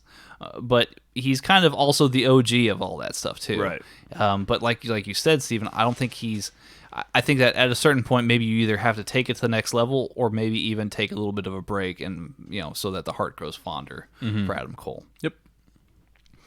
There is a big reason why he's so popular all over the country, though. I will make note of that. Yeah. 100%.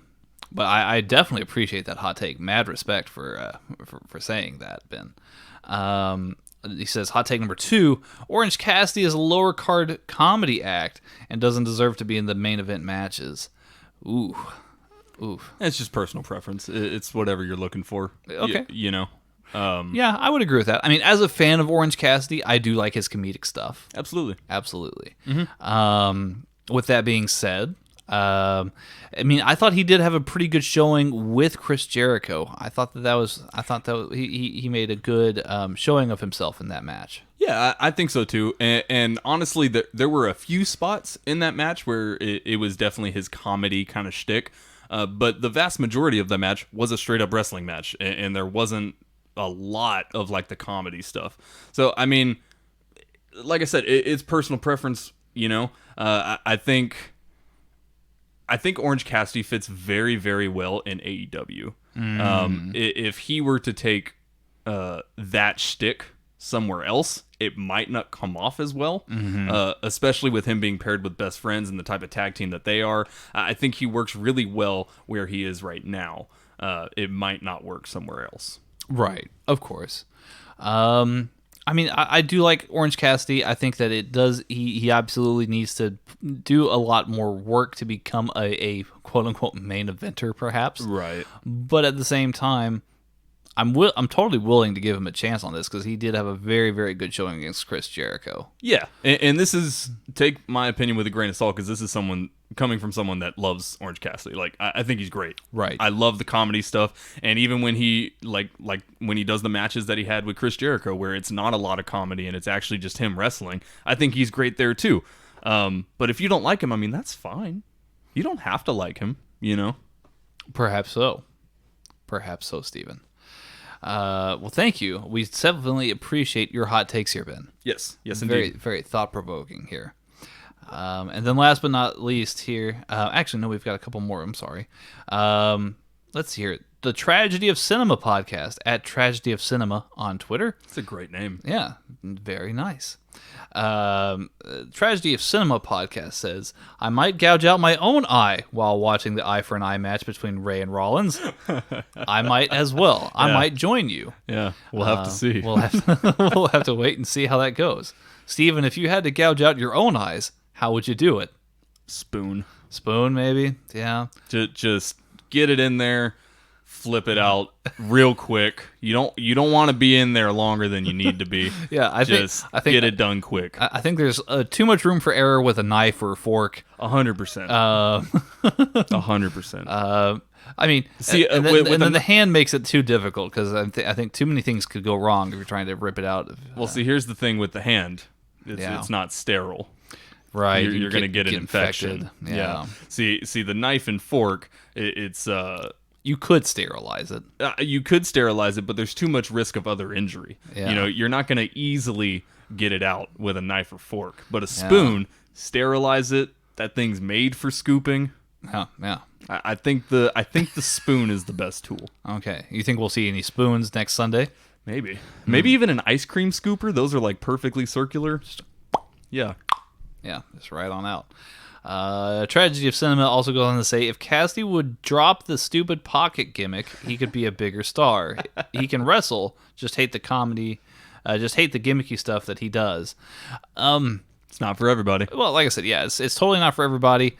Obviously, this is his first big, I guess, attempt on a main stage as a main eventer. So this is the highest profile that he's ever had. Let's will be honest. say, I don't think AEW is like looking to give Orange Cassidy like a huge push. I think this is he's not challenging John Moxley anytime soon. not at all. Like this is an extension of a joke almost to a certain degree. Well, Orange Cassidy's whole thing it's an extension of a joke. Right. It's very ironic, very postmodern, very lackadaisical. And like, if you don't like Orange Cassidy, I don't like. It's not gonna be like this all the time. Right. Like Orange is real big right now just because of the build up to Orange versus Jericho, but like. That's not going to be a thing. He's not going to fight Brian Cage next month. Like, you know what I mean? Honestly, I think he's displayed more character now than what he has in recent weeks. So, I mean, I agree. That's for worth anything. Yeah. But I thank you nonetheless, the Tragedy of Cinema podcast, for your questions. Absolutely. Or rather, hot takes. There you go. Either one. Hot takes. And then now, last but not least, of course, our friends Mike Charlip, our friend Mike Charlip. Hey, Mike. At MikeJC821 on Twitter. How's it going, Mike? He says, I can't get behind Karrion Kross going for Keith Lee right away. Karrion is great, but Keith has been killing it since November, and I don't want what they did to Rhea Ripley to happen to him. Yes. Yeah.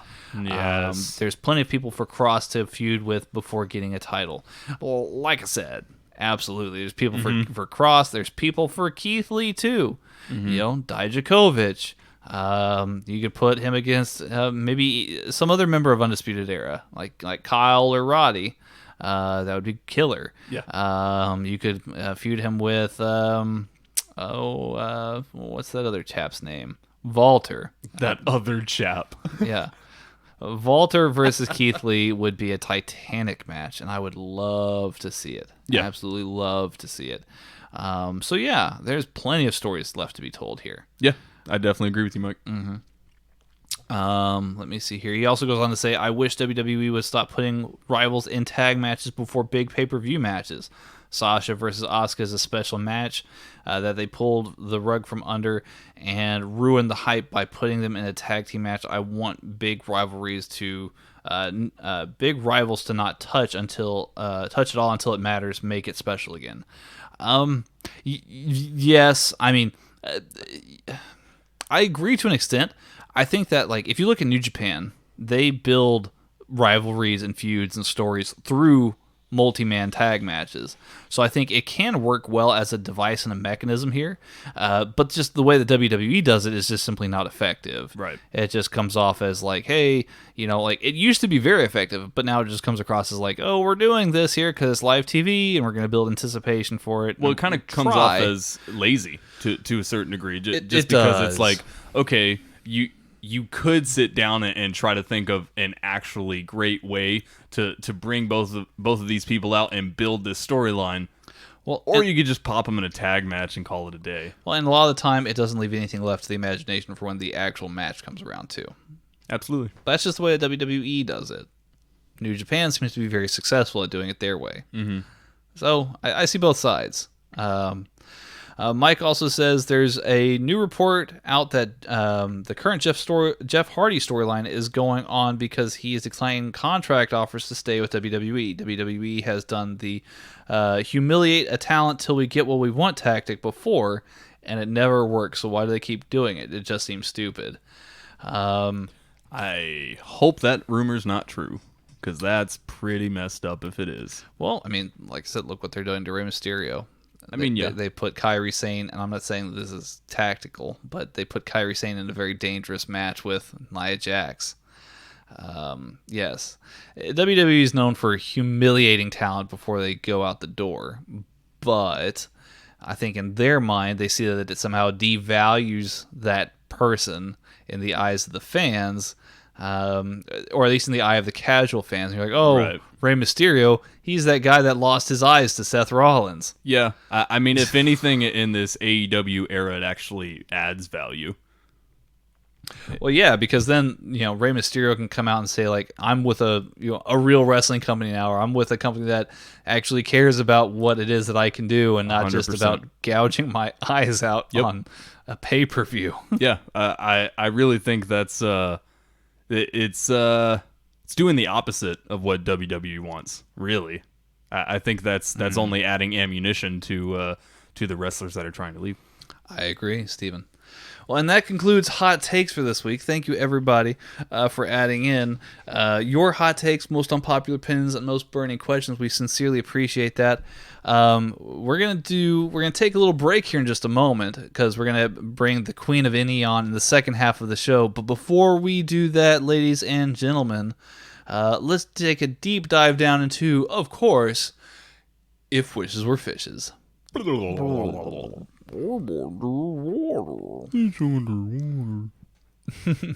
Yes, indeed. If Wishes Were Fishes is a little game that we play at the end of our show, where we each take turns making a wrestling-related wish, and the other grades them, indeed, in terms of fish. Yes. Actual fish. So, Steven, do you have any wishes this week? I do. I've got a wish this week, too. Oh, good. What are you thinking? You want me to go first, or you want you to go first? Rock, paper, scissors. All right. Rochambeau. What is that? I gave you an Orange Cassidy thumbs up somehow. I think that trumps all, so you get to pick. Yeah. All right, so I'll go first. I kind of already spoiled that I wanted to see Keith Lee versus Walter happen, because it's just an awesome big man match, and I really want to see that happen. But let's go to a different dream match, because we were talking all episode about Rey Mysterio and how he's being devalued in WWE and what we would like to see happen. Well, I would like to see him leave to AEW at the end of his contract, or at least freelance around and go to AEW, even just for a hot minute, and do a one-off match at the very least with Kenny Omega. That's if wishes were fishes. Yep, that's a beautiful wish. Thank you, Steven. That's a very good wish. I mean, that's the thing about Kenny Omega is like him and almost anybody is a dream match, at least for me. So yeah, great wish. I'm gonna give you 6 fire gobies. Ooh, yes, those elegant fire gobies, huh? Bringing back a classic. Yeah, it is a classic Headlock Talk fish for a classic Headlock Talk wish. Ah, there you go. Yeah. So my wish, Rey Mysterio, Kenny Omega, man. Oh, that'd be good. It'd be real good. My wish will never happen, but if wishes were fishes, Seth Rollins ends up losing the eye for an eye match, and continues on with a pirate gimmick for the rest of eternity. A pirate gimmick? Mm-hmm. So Seth Rollins loses his eye. He has to be a pirate. Yes. But wouldn't that mean like he would have to like pretend to be a pirate forever? Like, isn't that a thing? I mean, if he wants to keep kayfabe, he will. I mean, he's a company man, right? I guess so. That'll be tested now. I guess so, Steven. I guess it absolutely would be so. Let me see here. You don't have to give me any fish for that. No, I mean, it deserves fish. Oh, thank you. I just have to find what kind of fish that you would get for that kind of wish. Man. I don't know. Here, I'm gonna give you 4 bullet head parrotfish. Ooh. Because I would like to put a bullet in my head because this match is just gonna be Also, parrot. just so Parrots with pirates. parrots. Pirates usually have parrots. It all works. It all checks out. Mm-hmm. Yeah. Well, thank you. Yeah, you're welcome. I appreciate the wish. And I'm sorry. No, it's fine. It's not your fault that they're doing this to me. That's true. It's true. It's absolutely not my fault. But anyway, y'all, we're going to take a quick break here. We're going to have the Queen of NE on in the second half of the show. We're going to talk a little bit about New Japan. We're also going to talk about her love of GCW and our misadventures into that. Yes. It's been quite a wild ride watching some of this GCW stuff. Definitely stick around for this here. Don't forget, use promo code HLT10 for all purchases at naturallyhemps.com for CBD, or that could be for CBD gummies, for sublinguals, for lotions, for balms, for any product on that website. Use promo code HLT10 to take 10% off of your entire purchase. That promo code can also be used at naturallypuresanitizer.com to re-up on your hand sanitizer needs, as well as AmericanVaporCompany.com if you are a vapor and in need of e-liquid. Code HLT10 for all of your purchases there as well, 10% off. And the promo code never expires. Yes, indeed. All right, so we're going to take a short little break here. We'll have the Queen of NE on just in a few moments, which for us is actually tomorrow, which is all kind of weird because you're listening to this at least on Monday. You're pulling the veil back, Tanner. Stop it. I mean, the time machine's just going crazy. But we appreciate y'all for tuning in. And then, let's bring on the Queen of NE.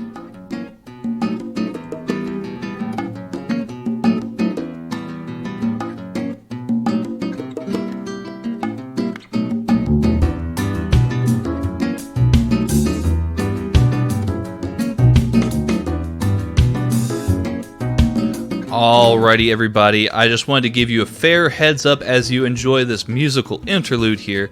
The following does contain spoilers for New Japan Dominion as well as the New Japan Cup Final, so if you haven't seen those shows already, please go ahead and do so, or at least heed this fair warning. The following interview with the Queen of NE also contains adult language as well as details on ultra-violent pro wrestling. Nonetheless, I hope you enjoy this episode. It's just not for the kiddos.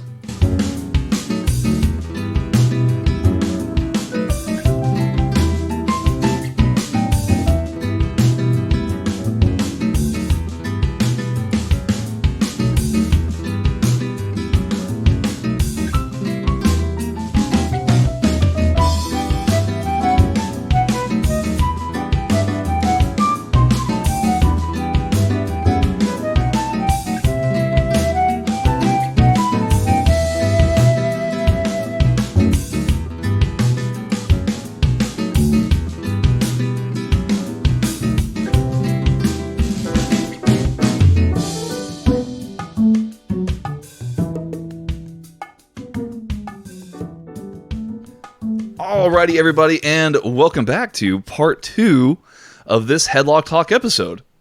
Steven, you still with me? Oh, I'm here. Fantastic. We have completed our time traveling, and it is now Sunday as of the time of recording, but still Monday as the time of you listening. I guess something happened there in the time machine. If you're confused, don't blame yourself. We're confused as well, just as much probably. But the good news is here, we are once again joined by wrestling royalty, ladies and gentlemen. We have been graced by the presence of none other than the Queen of NE herself. Queen, how are you doing this morning/afternoon? Oh my God. I don't know what time it is, but firstly, I just want to say, hi boys, thanks for having me. I am hanging in there. I'm still shook by recent events. Not over it, but I did get a little nap in, so I'm feeling good. Well, good. Okay. I'm glad that you got a nap in. I think that's the perfect antidote to all of the madness within the last 24 hours. I mean, that's really all you can do. Right? Yes. We originally wanted to bring you on to talk about GCW and all of the goings on with that promotion here, which is super exciting stuff, and we will get to that. But as you implied, there's a whole lot of madness going on right now in the New Japan realm, and I really want to touch base with you on this here, and kind of maybe try and make sense of it. Good luck. Yeah, I was going to say good luck. So, Godspeed to us. yes. So, you had sent out a tweet previously in the week that I really that really resonated with me, where you had said everything is meh, everything is meh, and obviously that's in reference to Evil, and well, Evil's had a pretty big 2 days, I think. Is there anybody possibly in the universe who saw this coming? Gato. Gato and Evil, and that's probably it. Yeah. Well, I Great. that's absolutely true. So walk me through this here, Queen. Like, has your feeling on Evil changed any over the past week? Has it?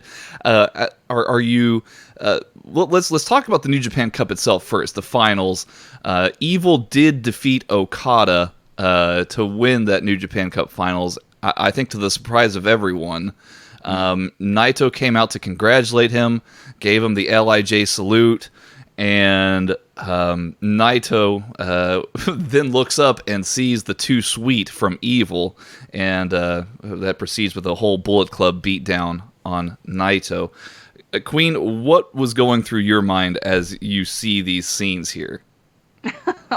Well, this New Japan Cup has actually been great, and during our time of COVID insanity, the fact that New Japan was coming back was exciting enough. And then they said, "Oh, we're going to give you the cup that we didn't get anyway," and we're like, "Great!" And of course, the people who are involved in the cup may have been slightly different had they had their full roster, but I think for what we got, we had some great matches here. Did I have Evil in the finals? No, sir, I did not. Right. So as far as Evil goes, I put everything as meh because that's how I feel about Evil. I liked I liked the character and presentation of Evil. I liked the whole, darkness. I liked the robe and the scythe and the vibe and the purples and the blacks and the smoke and the intrigue. But the wrestler himself, I found very hard to invest in. I just didn't really jive with his style of wrestling. I vastly preferred his one-time partner in crime for the longest, Sonata, in the ring than I do Evil. So putting Evil in this position with Okada in the finals, my gut reaction was like, oh, well, Okada's going to win the cup 2 years in a row, and we'll get Naito Okada at Dominion. All right. I mean, it is what it is. That's fine. No big deal there. Did I see Evil pinning Okada, like pinning him? No. Nope. But he sure did. And I said, okay, that's an interesting thing. And my first thought was, okay, so maybe this is like a match that we can have that's different for Naito, and it's going to tell a bigger LIJ story. Little did we know. And that's okay. I'm like, all right, that could be cool. And then he throws up the too sweet. And for the first time, I found myself intrigued with Evil and looking forward to his newness, right? Because you knew if he was going to switch and leave LIJ and turn Bullet Club, that his gear and his persona and the way that he presented himself was going to be different at Dominion. So I was automatically excited for that. I'm like, oh, this is going to be cool. Like, we're going to have Evil in Bullet Club. He had the Evil Club shirt come out, and I'm like, yes, let's go. I wasn't really interested in the wrestler per se, but I was interested in the story. And that's kind of where I was at the end of the New Japan Cup. Well, and I think that's where everybody was. I think there was a huge shock to the system, and you were kind of left wondering because it's like, okay, well, you know, he's also part of the 6-man tag title. You know, he's got that title essentially. So that's kind of now up in the air, it seems. He leaves to Bullet Club. You know, everybody's embracing him. He comes out at Dominion, and he's got this new entrance, this new look. He appears to be, again, kind of like the same kind of trope, it seems, but very, very different. He's kind of lost the whole Lord and Emperor of Darkness kind of a, like, robe and thing, right. For a more stripped down and Bullet Club kind of version of himself, of course. The match itself, I felt, was very, very long and marred with a lot of interference. But I mean, that's, I guess, par of the course for Bullet Club matches, it seems, nowadays in New Japan. Yeah, I mean, it's not really, you know, out of the realm of possibility with Bullet Club. I mean, we did get a little bit of that with the Kenta match as well that Naito had, and I enjoyed the match, and then Bushi, or what we thought was Bushi, came down the ring. I was like, Bushi. Man, yeah, I was like, Bushi looks like super swole somehow. Like, what's going on here? Yeah, like he's back there doing like all the push-ups. And he comes out, and it looks like he was trying to help out Naito, and then he chokes him out with like what looked to be like a ring cable of some sort. And Naito's like, you know, out for the count. Evil steps on his balls. It's a whole thing, and then everything is evil, and then all the sadness happened because Evil pins Naito for the 3 count, and I thought Evil winning the New Japan Cup was shocking. This takes the cake, Queen. I don't know. I mean, you can even hear it in the crowd right when it happens. It's just like a what? You know, collective gasp of "Excuse me." Yeah. Right. So, I mean, like in watching the match, like, what did you feel about the match, Queen? Like, what did you? I mean. I have so many questions, but there are so many questions, aren't there? I have many questions. Okay, so here's the thing about Bullet Club. I think they're getting back to their roots in a way. You know, Bullet Club used to have, you know, this like gang mentality, if you will, this army mentality that no matter who came out to the ring, the entire squad showed out. I liked that, and they got away from that. You know, I was listening to Tamatonga's podcast, and he was talking a lot about the evolution of Bullet Club and how during Kenny's reign, he only wanted the Bucks out there when he would fight, and that was a deviation to what Bullet Club had always kind of been. They had always kind of came out no matter who was fighting to show that support, and then of course shenanigans ensued, right? Of course. So it seems like they're getting back to that. With all of the interference that they've had. Kenta, of course, and now this one, and several other matches in the Cup, and, you know, all this craziness that has been ensuing. But I liked Evil's new look. It reminded me a little bit of old school Undertaker, the hair in the face, the purple and black, you know, the very kind of weird-ish emo type vibe. It was cool. The Centurion kind of skirt I could do without. Don't really like that. Yeah, it was interesting. It's a little weird, but he's whatever. Highlander now. Yeah, I saw some comparisons online to Awesome Kong on the subreddit. Oh, geez. Well, I mean, not wrong. So, so I think the thing that about this match is it was long, but we kind of figured it needed to be because it is your championship match. Okay, I could put that aside. But I actually thought it was really sloppy on Evil's part. It wasn't. It was not the best match by far on the card. In fact, I think some of the multi-man matches were better than this, and that's kind of sad to say. There were great spots in this match, but I didn't love it, and there was a lot of shenanigans. But Hiromu came out, saved it, whatever, and there was more shenanigans. Oh my god, yeah. Just shenanigans, trying to hang somebody, fake Bushi, like what? I don't. Okay, so what are we doing? And then of course he wins, and I'm just sitting there like, surely not. Surely we didn't just cut Naito's reign this short after 7 years of waiting for this moment, and we're just like, we're done. Yeah. I mean that's exactly how I felt. I was like, no, this is a typo, right? Like I'm not actually seeing this. Like I woke up and maybe this is a different reality.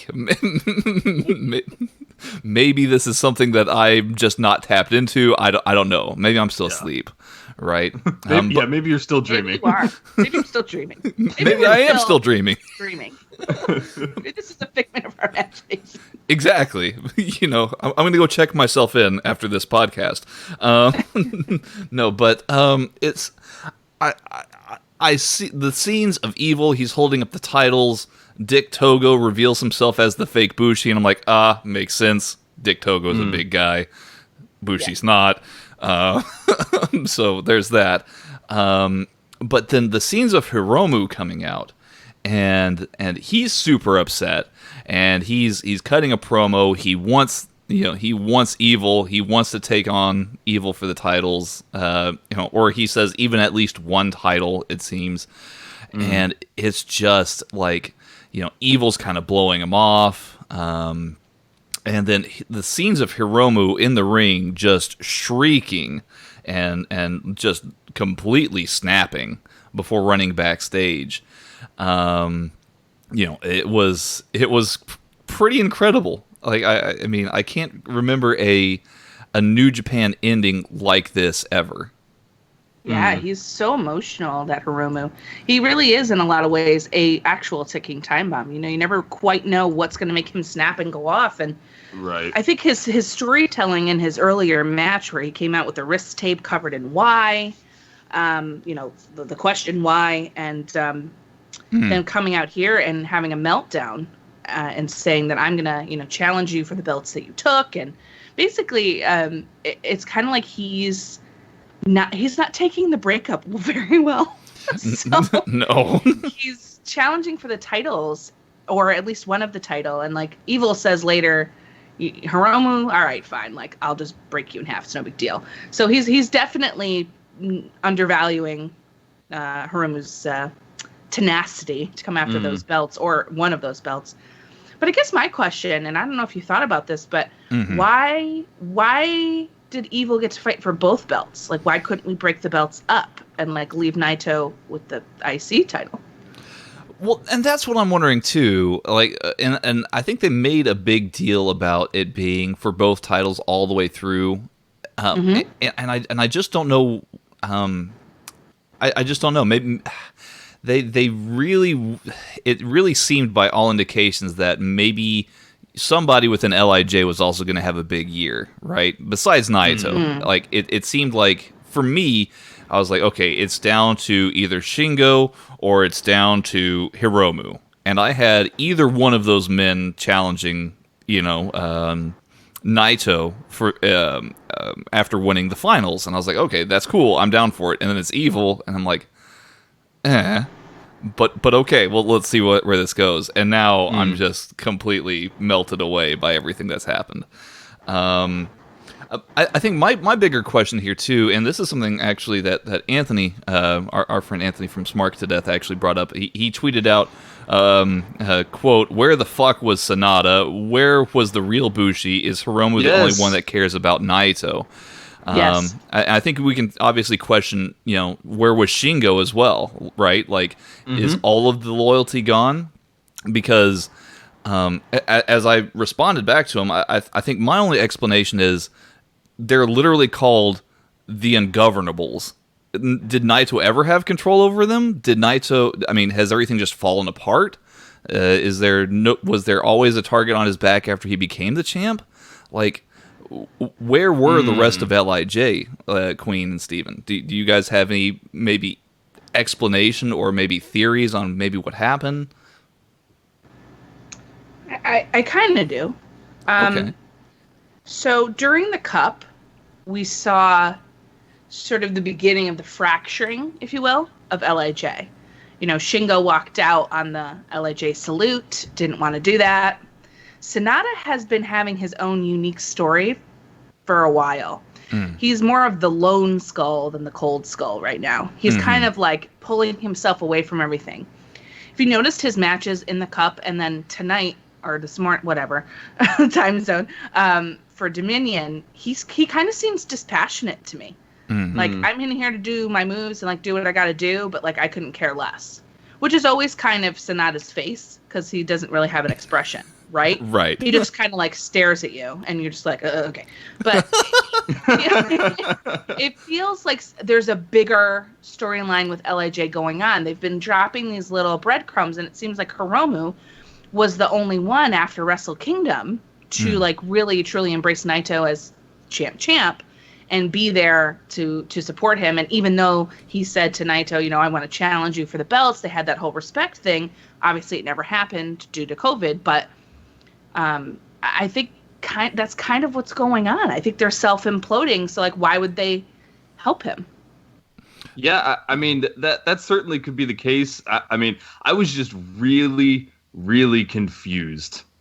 Sure. And that was the main thing is like, you know, where's Sonata? Where's Bushi? Where's Shingo? I mean, like all of these people.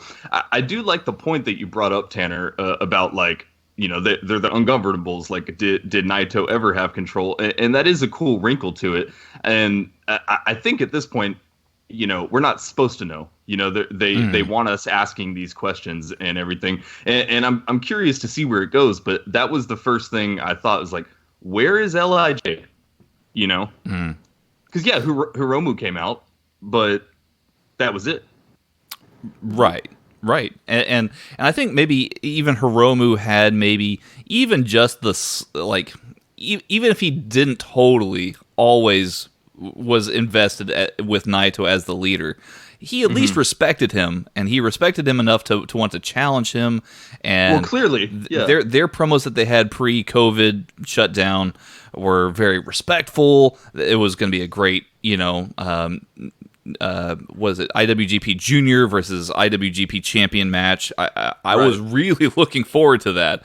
And now we have this situation, and it really kind of almost reminds me of Game of Thrones to an extent, where now Naito has fallen. He was set to be this hero, this grand hero, and now we have somebody else who's stepped in, Hiromu, after a betrayal by someone within, you know, within the same corners of their faction, and maybe this story really isn't about Naito. Maybe it's more about Hiromu now, just out of how just sheerly popular Hiromu is. Like, Naito's very popular in New Japan. I could almost see Hiromu on that same level. Am I maybe off pace here, Queen? I don't think you are. I don't. I think kind of anything is possible, and it kind of seems to me like that's where Hiromu is. It's certainly how he's been booked. It's certainly how he's been presented. I mean, Hiromu for me was the MVP of the entire Cup.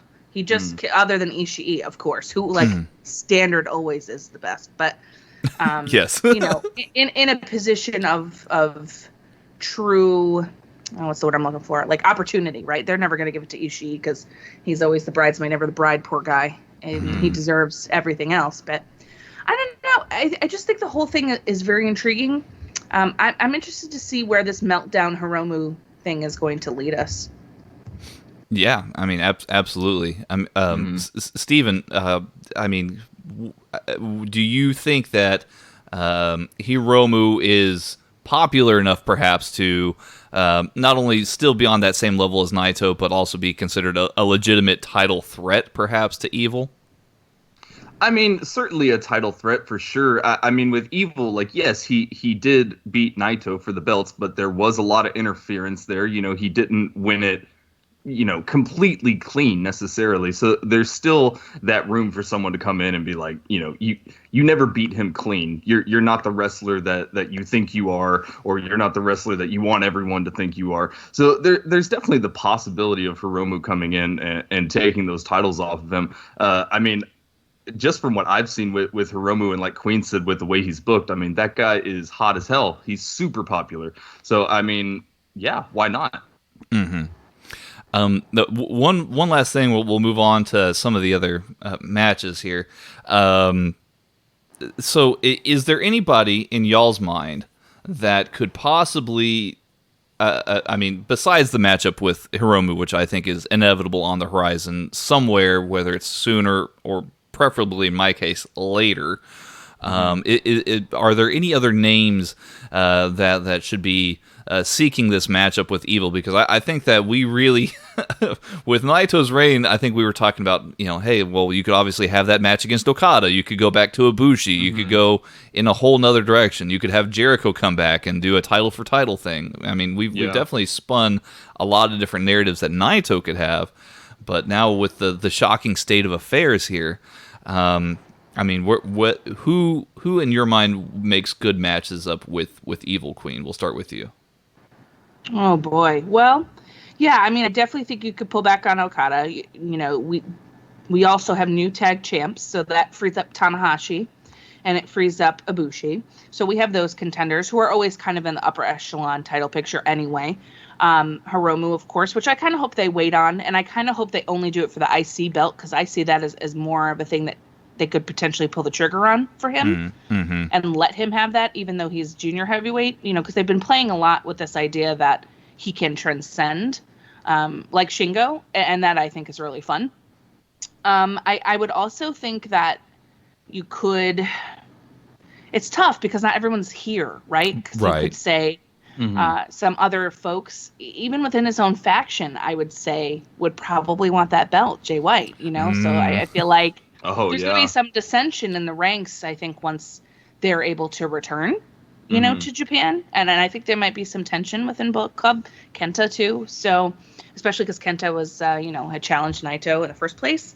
So I definitely think there's some people you could pull from. But of their current roster, I kind of feel like you're in sort of the same realm that we always were in. I don't know about Sonata, because part of me is like, maybe he'll challenge Evil and kind of bolster his LIJ affiliation, but the other part of me kind of wants him to join Evil. or be by himself. So I'm unsure about the Sonata card, but that is a card you could play also. So there's definitely options to face Evil. For sure. And see, Sonata was instantly where my mind went personally, just because yes, he's kind of that lone gun doing his own thing, but that would be a perfect way to kind of get the sour taste out of everyone's mouth of where was LIJ? Why did everyone turn their back on him? Sonata would be a perfect way to kind of be no, LIJ's still a thing, and kind of put everyone's mind at ease. But you brought up the idea of Jay White and Kenta. I love that. Just the idea of Bullet Club kind of breaking from the foundation and everyone breaking down and kind of losing their minds over this title that's now open. I mean, I would love to see Kenta personally, but I think Sonata makes sense from a feel good story standpoint, whether or not they're trying to go that direction or not, No, I absolutely agree. I certainly think that this is Bullet Club is fine part deux. This has the feel of that because I mean Jay White is the leader for all intents and purposes of Bullet Club, but now I mean with Evil having the titles, he is the de facto leader, and there is going to be that power struggle when everybody comes back. I do like the Sonata shout, and I'll tell you why. And Queen, you touched on this earlier, and this is exactly where my mind went to in regards to Sonata. I remember back last year's G1 when Sonata actually faced Ibushi, and I want to say it was Naito who made a quote about it, how he was kind of put off by how Sonata is more free-spirited and looks up to Ibushi, based on him having kind of that no care in the world kind of philosophy and be your own person and very free spirited. And because Naito and Ibushi have their eternal neck breaking contest that will never end, maybe that ruffled Naito's feathers a little bit. But Sonata's an interesting shout. I think that I would like to see Ishii step up to the plate and get his round in. I would love to see Ishii be taken extremely seriously. Ishii is so great, dude. If he won the G1 this year, fingers crossed. I mean, I would absolutely love it. I would lose it. I would lose it. The only other thing that comes to mind, and I know this is a bit of a controversial shout, but I think I'd be remiss if I didn't include Will Ospreay on that list, simply because of that man. I mean, if you look at his physical transformation, he's absolutely nowhere close to a junior heavyweight now. Right. I mean, he's kind of that beyond Okada. He's that next guy in Chaos as far as the faction goes that could step up to the plate as well. But there's a lot going on. Who knows when we'll see all of the others like Jay White and Ospreay and everybody else who's not able to make it to Japan. Let's transition over to the tag team titles, because Zack Sabre Jr. and Taichi somehow are new tag team champions, and they actually kind of did it in a dominant fashion. It does free up Tanahashi and Ibushi from the tag scene to go back into more of a singles role here. Does this do anything for you guys as far as maybe realigning the tag division in any way? Boy, I thought this was one of the best matches of the night. Mm-hmm. I thought that, I'm not a big Taichi fan like our pal Mags is. But I warmed up to him a little bit because of this kind of little feud that he started with Tanahashi. When the New Japan Together show started, they started ragging on each other for each other's bodies, and because they're older and they were going at it. So whatever, that was kind of cool. And then they got together as with him and Zack Sabre Jr., Dangerous Techers, and I was like, we're going to get in new champions tonight. It's going to happen. And sure enough, it did. I'm definitely more interested in Taichi in this role as a tag team champion than not. I think they work really well together, and that showed in this match. Mm-hmm. And I think Suzuki-gun is due for a little injection of something. Mm-hmm. So this to me seems like the step forward in that direction. Oh, for sure. Enough, yeah. I don't know. I'm kind of confused about it personally. I saw clips for the match and it looked really good. I'm not sold on Zack Sabre Jr. and Taichi together personally. I do agree with Queen of Taichi being more interesting in this role than he really ever has been, especially in his single stuff. I'm not the biggest fan of him. But on the same side of that coin, I'm more interested in Zack Sabre Jr. in a singles run. So it's just kind of confusing to me. I do like the fact that Tanahashi and Ibushi are, back in the singles competition. I don't know. I'm just confused as to where it goes. And at the end of the day, I'm not sold on the two of them together, but we'll see where it goes.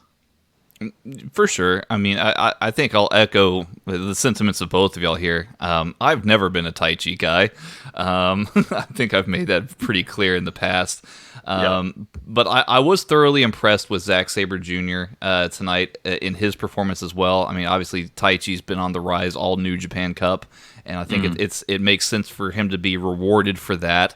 I mean, the one thing that, I mean, obviously, I wish it was Minoru in Taichi's spot here. Obviously, because of obvious circumstances, it cannot be. But Taichi makes for an interesting replacement.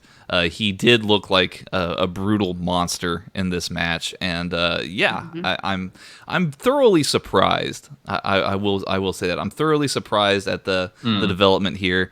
We'll see where the tag division goes, because I think that there can be a lot of good challenges here, and I mean, they've really hit the reset button in so many ways tonight that I think that it was possibly needed just for all the divisions for sure. We did also get a spectacular matchup, of course. Shingo Takagi retained the never openweight title against Sho. These two always have great matches. I mean, I personally thought that this was match of the night for me, just because I just love both guys so much. But a nice hard-hitting affair. Could Sho be somebody for the future that can maybe work in the heavyweight division, Queen? I think he showed that he can throughout this cup and in this match with Shingo. It was super hard hitting as expected, but it was so fast paced and so. I think it was the best match of the night, and I think that Sho is the best of Roppongi 3K. And right now, Yo is injured, so this is a great time to push forward Sho as a legitimate competitor outside of junior heavyweight tag titles, and to see what he can do on his own. I think the never openweight title is a great spot for him. I think that if he can build this story with Shingo and then end up taking that belt down the road and establishing himself in that arena, then we can see opportunities move for him maybe a little forward. Maybe U.S. title picture, though right now I'm on Ishii for U.S. champ. But that's kind of where my mind has been going with Sho. Like, I don't think he's going to do IC or IWGP heavyweight, but I was thinking never. I was thinking U.S. So I think he's a viable contender, and not only is he my favorite of 3K, but he's the only one that's operational. So they have to do something with him, right? And I think it would be a shame to kind of sleep on him and let him go away. So. Right, of course, absolutely. I'll ask you about one other thing, then we'll move on to the tasty stuff regarding GCW, because I'm super thrilled. But I want to go back to another tweet of yours, or at least another conversation that we've had many times, and it's been a thought that's intrigued me so much, and you kind of started the pace on this here. You had asked previously if regarding to NXT, if we were seeing a new era of NXT, and I think that now that Keith Lee is your new NXT champion, I think we've come full circle exactly to that point, Queen. What do you make of Keith Lee as the new champion? Is this the starting point for this new era of NXT? And where does Keith Lee go from here? Couldn't happen to a better guy. This is exciting stuff. I'm so happy he's champ over there. It was time for Adam Cole's run to come to an end. And he had 408 or 403, something like that, days as champion, longest reigning champion. It was an excellent title defense. Adam Cole's one of the best, undeniably so. I don't think anybody can really argue that. He had a great run. He has a great faction. And then we'll kind of see where he goes from here. As for Keith Lee, I think as this rebirth of NXT is kind of coming to fruition here, and we're starting to see it, I don't think you can build your company around better people than Keith Lee, Io Shirai, and Karrion Kross. And that's kind of what I feel is happening here. We're going to see a lot of really cool feuds. Keith Lee as champion is a great choice. Eventually, they're going to have to break up the title belts, and I'll be very interested to see how they do that. But for now, Keith as champ is a good thing. It helps rebuild the NXT division. Because, we have a different thing with Johnny Gargano going on. He's not the same as he used to be in terms of his character. And we have Ciampa hanging out. And we have Damian Priest and Dominik Dijakovic and all these other guys who need that kind of build in order to make this men's division feel super strong. And, of course, you have veteran Finn Balor hanging out there, too. So I think we're going to have a lot of great opportunities with Keith in NXT. And now I feel like we're at a good place with them, with their current champions. No, absolutely. Well, and I mean, you definitely brought up a lot of good names, and I think that this is really the marking of the reemergence of the big man in NXT. I mean, you've got, as you noted here, in the previous golden generation, the Gargano and Ciampa era, obviously you had, guys that were considerably smaller in the men's division that would be your heavyweight champion. You had Andrade. You had a relatively lean Aleister Black. You had guys like Gargano, Ciampa, Adam Cole, Ricochet. You had a lot of guys who would challenge for those spots that were significantly smaller than guys like Obviously, Keith Lee, who's now the new champion. Damian Priest, guys like, Karrion Kross obviously is massive. Yeah, he's a big dude. And he's doing a lot of big things. And least we forget, lurking in Europe is Walter. And I really want to see Keith Lee and Walter have an NXT match, and and that just blow my mind. I think that we are seeing the reemergence of the big man in NXT, and I also think that I'm really glad that you had brought up also Io Shirai, and I think that the women's division within NXT is really emerging very strongly. They do have a lot of strong competitors in the women's division as well, and I think that low-key, or perhaps even actually high-key, the more that I'm thinking about it, the women's division in NXT really does carry the bulk of the show, and I'm really happy for that, too. Yeah, it's nice to see that, and especially in stark contrast to AEW. I love AEW a lot, but their women's division is just, it's better, but it's not, I don't think, where it needs to be. And it's for women's there, wrestling, it's getting there, but it's not quite there yet. In comparison to the NXT women's division, it's like night and day. For sure. And that's no disrespect to anybody on the AEW roster. That's just facts. And I think the NXT women's roster is setting the standard for an amazing division, along with the Knockouts and Impact. I just think that those two in America right now are top tier. And I want to see women's wrestling be featured as much as it is on NXT elsewhere. They get multiple matches per card sometimes, and that's or per night, so to speak, on Wednesdays. And we've seen way more women's matches on the pay-per-view events, which is excellent. That's what we need more of. So I'd like to see them kind of leading that standard and waving that flag, so everybody kind of follows suit. Yeah, absolutely. And the other thing too about like AEW's women division too is I think that they're still in year one, whereas NXT's been doing this for years and years and years. So they've been able to, for sure, they've been able to kind of accumulate the talent and try and get it there. I mean, is everyone in the NXT women's division like super on point with everything? No, it's still very much a developmental place. But right, I think I mean, they have Io Shirai. Like, yes, it's very easy to Doesn't build a get better division than that. around someone like Io Shirai. Right. Absolutely. Well, you've got Io, you've got Candice. You still have Rhea on the NXT roster, Dakota Kai, it's just there's so many great strong characters that are in the NXT women's division, and I think it's really becoming tops here for me. As far as women's divisions within wrestling goes, and AEW's not super far behind. It's not like they can't catch up, but obviously NXT's had a few years head start. Let's move on to our main dish here, because I really want to know about this, and I mentioned it to y'all before. We went live with this recording, but the thing is. With hashtag speaking out, and obviously Queen, you had a great roundtable episode about that, and kind of what we as content creators need to do. So I totally give you props for putting together that great episode. I felt for a long time that in the wake of speaking out, I can't really watch Progress Wrestling anymore. I had to shut off my subscription for that because it's too hard to watch now at this point. I love their older stuff, but at this point I can't even fathom turning it on. So in the wake of all that, I was like, okay, I need to find something that's different, something that's still independent wrestling. I still want to feel that vibe, and I was inspired by you, Queen, and also Anthony from Smart to Death. Y'all have really talked up GCW Game Changer Wrestling, and Steven and I watched some stuff yesterday, and I think it blew both of us away.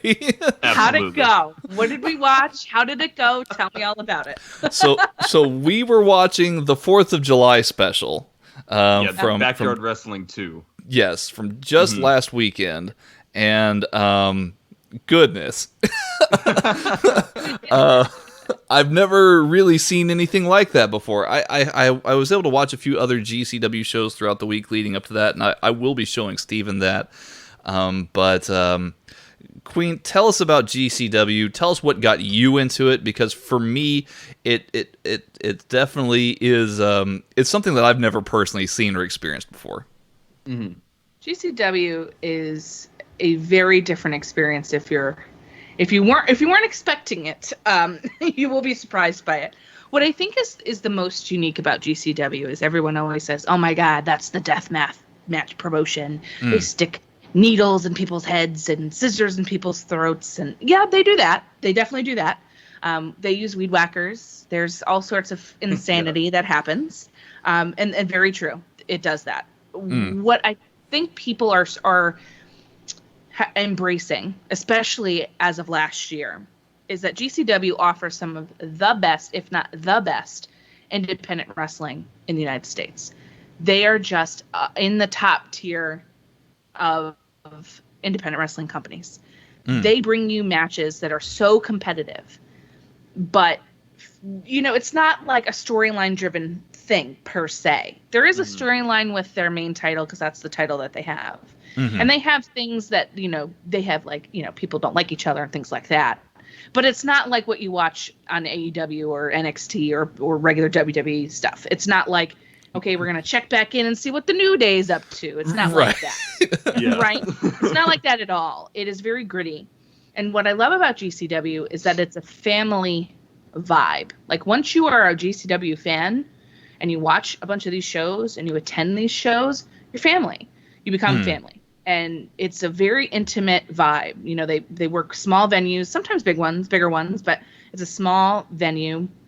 You get pretty up close and personal, well, you used to anyway, pre-COVID, with these wrestlers, because they jump into the crowd. They do stage dives, and you have to move your chair and get out of the way because they're coming at you. And we feel very passionately about the king of this shit, as we say, Nick Gage. And there's this whole vibe and aura around GCW that I'm so grateful from last year until now that people are getting to see. Because I feel like it gets a little bit of a bad rap as well, it's just the deathmatch company.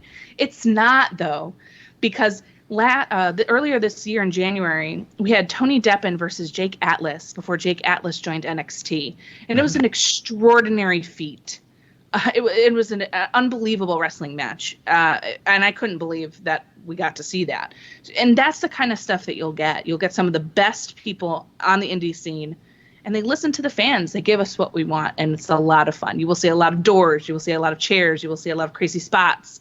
And you will see some of the best up-and-coming talent, Alex Zane, Blake Christian, and onwards and upwards, including my personal favorite, Effie, and Allie, and Matt Justice, and Mance Warner. There's such a vibe.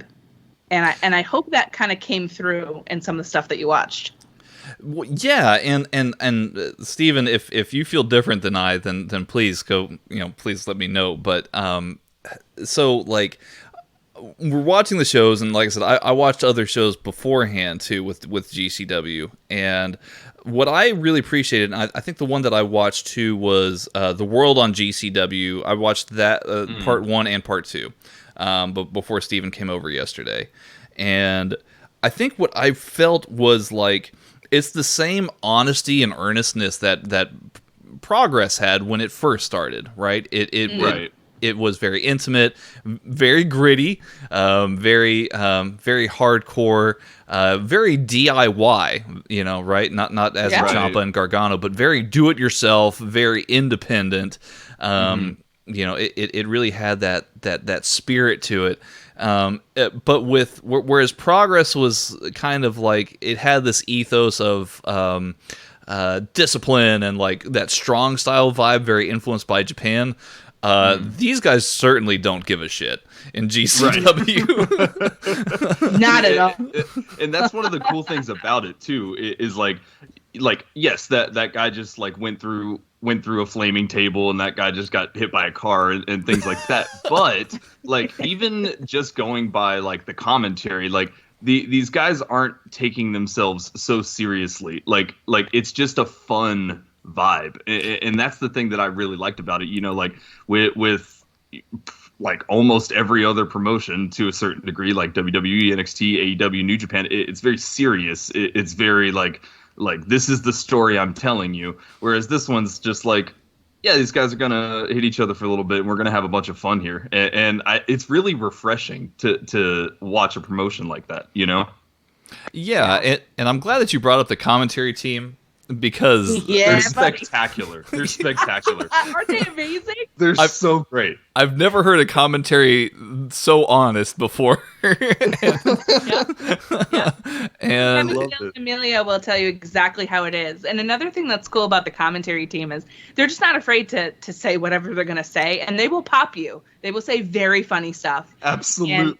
And every now and then, someone will sub in on commentary. You know, lately, Joey Janela has been coming back. You know, GCW is such a Joey Janela thing. Like, I don't know if everybody listening is aware, but that's where he was before AEW, right? And he left GCW to join AEW, and then he created this ability for himself to kind of go back and work in GCW in 2020, which has been amazingly fun to see. But they have subs sometimes, and Joey just drinks several White Claws or something, and you know, everything comes out. But yeah, exactly. See, like, that's what I'm talking about. It's just everything comes out. It's all just everyone having fun. You know, they're not worrying about, oh, I can't say that because then Colgate's gonna pull their sponsorship. You know, like it's just everyone's just having fun. I love it. That would be the most ironic sponsorship for GCW would be Colgate. I mean, looking at, I'd be totally down for it for sure. Like, so, and I saw things that I had never seen before, and obviously, like you said, it's hardcore, ultra violent death match. Not ultra violent, I wouldn't say, but it's definitely that death match style. Like the match that we saw with Paco Loco and Casey Quick. Oh God. Where it was just like, Loco. Yeah, it was just like, what is going on? Like, this is absolutely insane. You know, Casey Quick he just wouldn't die, and he should have died several times. But you know, it was that kind of match, or the moment where Nasty Leroy, he pulls out a gun. And I get it. It's in kayfabe. But he pulls out a gun and threatens this guy,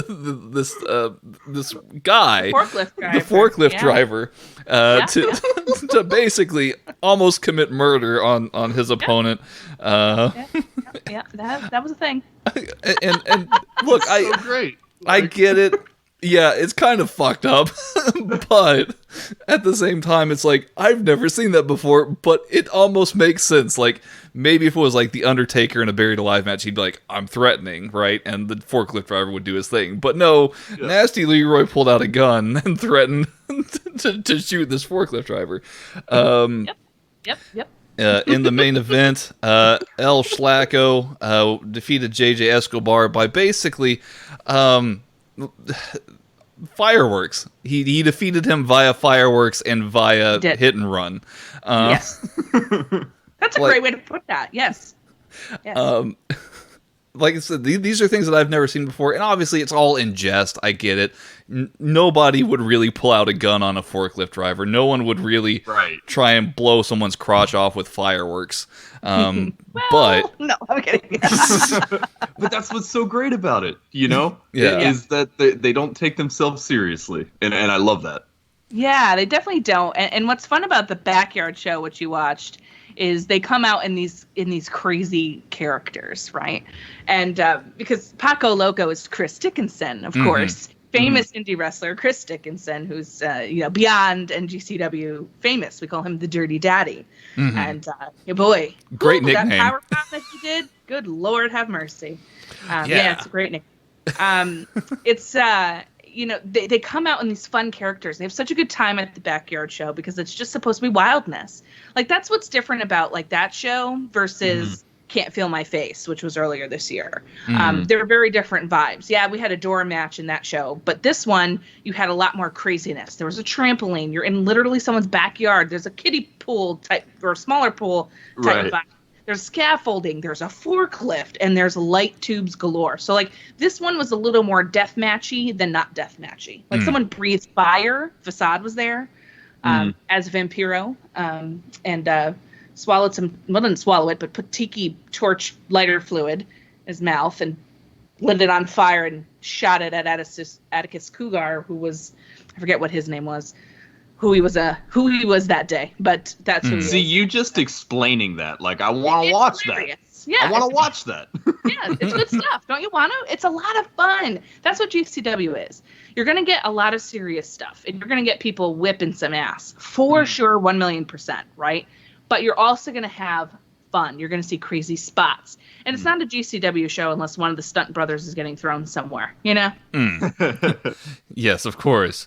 Well, and you name dropped a lot of big names. Like you talked about Tony Depp, and you talked about Jake Atlas, and you talked about some up-and-comers as well.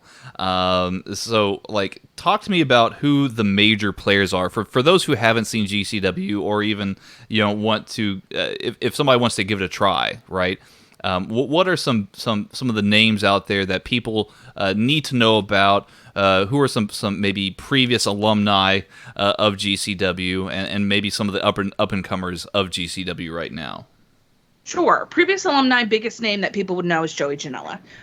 He obviously is in AEW right now, and he's been doing GCW appearances, but that's like your major, huge name. Jake Atlas would be another one who made appearances in GCW, now, of course, got signed to NXT.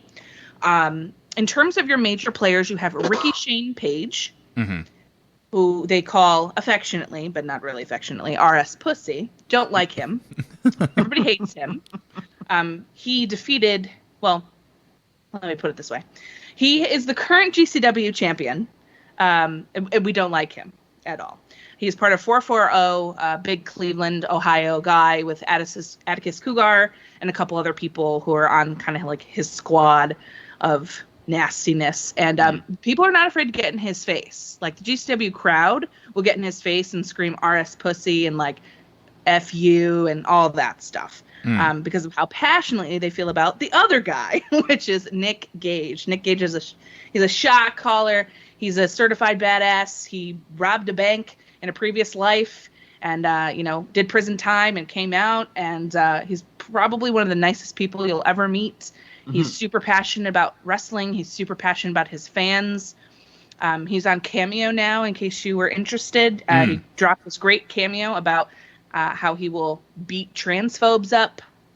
So he's very pro LGBTQ. I don't know if you saw that floating around. I did. I was like, hilarious. I was like, man, I would go to war with this guy, right? Like you feel inspired. You're exactly correct. You feel inspired by him. That's how he talks. He's, MDK all fucking day, right? Murder, death, kill. So that he's gang affiliated. He's, one of the guys that like you don't want to be on his bad side. And he has a ravenously loyal fan base. And his entrance is something special. If you've never seen GCW before, watch a Nick Gage entrance and watch his interaction with the crowd. Like, he gets hyped up by, like, chest bumping people and pushing people back and forth, like a mosh pit type thing. Nice. A little safer, but yeah. Well, he comes out to "For Whom the Bell Tolls," which is a song by Metallica, which, I mean, it gives me chills every time I hear that, like the bong of the bell and then the super crazy distorted guitars that are just super heavy, and it just gives me chills every time. And then Nick Gage comes out and it's like, oh my god, it's like the Sandman with Enter Sandman, right?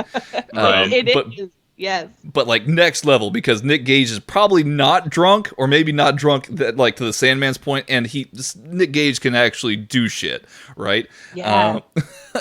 And he's great. He's awesome. He's absolutely awesome. Some people that I've been impressed by, some up and comers, were like Alex Zane and Blake Christian in particular. Yeah. Those guys are absolutely amazing. The athleticism that Alex Zane has is off the charts. And I think I heard a little bit of a rumor, and maybe this was on Smart to Death Radio, which I think you obviously and Anthony, and maybe it was even JPQ discussed this a little bit last week. Alex Zane possibly going to New Japan? Is that realistic, or is that not Well, the case? I don't know. let's put it this way. Okay. Synergy Pro Wrestling was having a show, and their main event was supposed to be Alex Zane versus Blake Christian in an Iron Man match, right? Okay. Then they got told that they had to quarantine earlier than I guess expected, or whatever, in California, right? And would not be able to do the Synergy show. So Colin West of Synergy Pro Wrestling was able to book Warhorse versus AJ Gray. And AJ Gray, another staple in GCW. He's always in some sort of scramble match, and he was at one time the GCW champion until RSP ruined that. So fuck you, RSP. Anyway, so AJ Gray is awesome. That's another guy you should watch out for. But so that happened, right? So if you put the pieces together, okay, they have to quarantine for a certain amount of time. They're quarantining in California. Certainly WWE wouldn't make you quarantine like that. Nope. AEW, nope. No. Right? That leaves in the States, right? That leaves New Japan in California, where the dojo is. And New Japan started this new show, Lions Break, on Friday nights. So, like, if you put the puzzle pieces together, it seems like New Japan to me. Which is freaking dope, because if Alex Zane, I love Blake Christian. I think he's great. I think he could use a little more time, but if he trains in the dojo, oh Lord Jesus! But Alex Zane, I feel like, could easily step into like Best of Super Juniors and have a great old time. Absolutely. Well, I love Alex Zane's like Taco Bell kind of gimmick, where he's like the hot sauce, right? Like I love that. I think that would. I think that would be big in Japan. I don't know why. I just see it being big.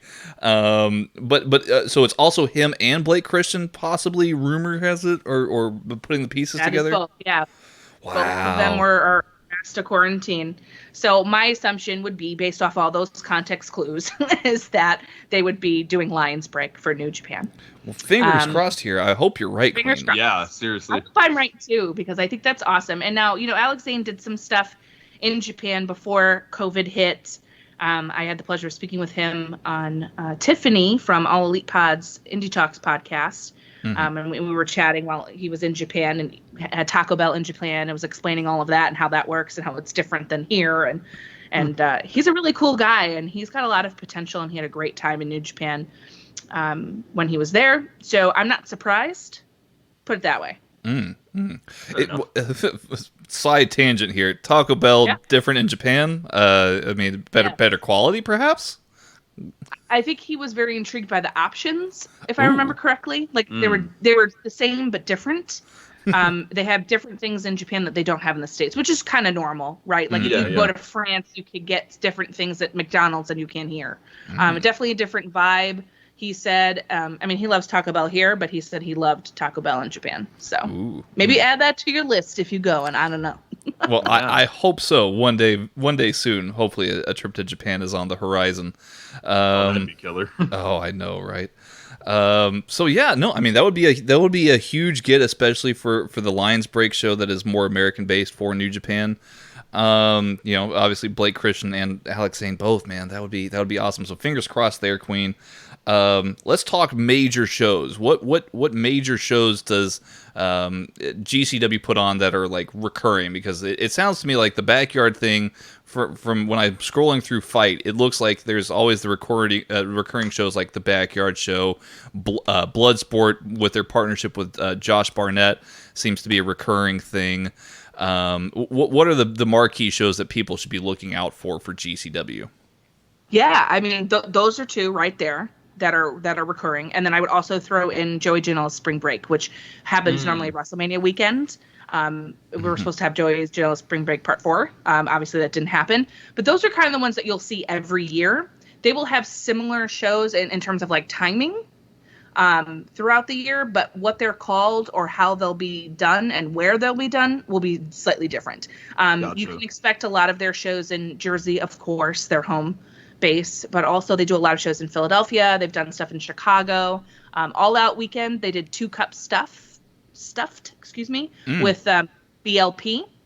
and they merged. And the main event was Nick Gage versus Effie. I was at that show. It was insane. It was super fun. I don't know if that's going to be a thing that they do for All Out Weekend, but I think it would be a mistake not to. Right. So that might be reoccurring. I guess we'll kind of see what happens now with COVID. I'm not really sure what we're going to do because I don't think All Out is going to happen, in the same way that we had all hoped it would. And obviously all of the wrestling shows have been very, very different, including Mania this year. Absolutely. But they do, GCW had a huge thing planned Mania weekend, which was For the Culture. So many African-American wrestlers featured, very cool things. Effie's Big Gay Brunch was planned. So what's cool about GCW is they're very LGBTQ plus friendly. They're very outspoken, for Black Lives Matter and promoting culture and diversity, not only in their locker room, but in the shows that they push, which I just think is the coolest thing. So absolutely. It might end up being a mainstay too on Mania weekend. I don't know yet. We just kind of have to see. But the ones you mentioned, Bloodsport is always a thing that they do. The Backyard and Spring Break would be like the ones that happen recurring. Yeah, no, definitely, and that's one of those vibes too that I really picked up on very quickly. Is just how socially progressive GCW is, and I think that's a really cool vibe too. That to have that inclusivity, everybody's welcome. Don't be a dick kind of thing. I really do. I really do like that vibe. Bloodsport was the one that I think most people can relate to just because of how popular it was over WrestleMania weekend. I want to say last year, basically they're partnered with Josh Barnett currently, who's a mixed martial arts legend, and has done pro wrestling more and more recently. But you see names like from both mixed martial arts and as well as pro wrestling. So like you've got Josh Barnett, obviously, Minoru Suzuki, who's a legend in both arenas, right? Frank Mir. That's dope. Frank Mir's on there. Timothy Thatcher. They got Timothy Thatcher, Jonathan Gresham, Dan Severn, mixed martial arts legend. Also Killer Cross too. Yeah. So just some and Davey Boy Smith Jr. They've been able to put out some outstanding matches here. But Bloodsport itself is highly intriguing, Queen. And could you maybe tell the listener here who's maybe not familiar with Bloodsport what exactly it is, because I found this to be super interesting. Yeah, Bloodsport is really cool. Bloodsport has no ropes. So it's very jarring to see for the first time if you're not expecting it, because it's not a wrestling ring. It's a mat, right? So it's a combination of this like MMA style and wrestling. So we see both. It's grappling. It is technical chain type wrestling. If you like Zack Sabre Jr. and Sonata in New Japan and watching what they do, you would love this because it's very hard hitting, and it is like it's like Sparta. That's how I feel about Bloodsport. Nice. It's like the Spartans are here to grapple, and we're watching like the first Olympics kind of thing. Because that's how I imagine it to be, right? We're in this square, everybody's in the audience watching, and they're just going to try to beat the crap out of each other. And whoever wins. And it's a very big respect thing. It is a very big show of strength, of course, and you have very interesting people coming in from everywhere, right? Because it's GCW. It's whoever Josh Barnett brings in on his side, and then you'll got Minoru Suzuki, like that doesn't suck. So right. You have that come in, and of course he's in New Japan. So it is a different experience than what you're used to. If you're gonna watch for people jumping off things, this is not for you. If that's what you love, if you like flippy stuff and a lot of action, it's a different type of action here. It's hard hitting on the ground mat wrestling / MMA / submissions. And you either tap out or you get knocked out. Like that's it. Right. Okay. So, See, that's what I was going to ask. Is it like still pinfall submission or like what?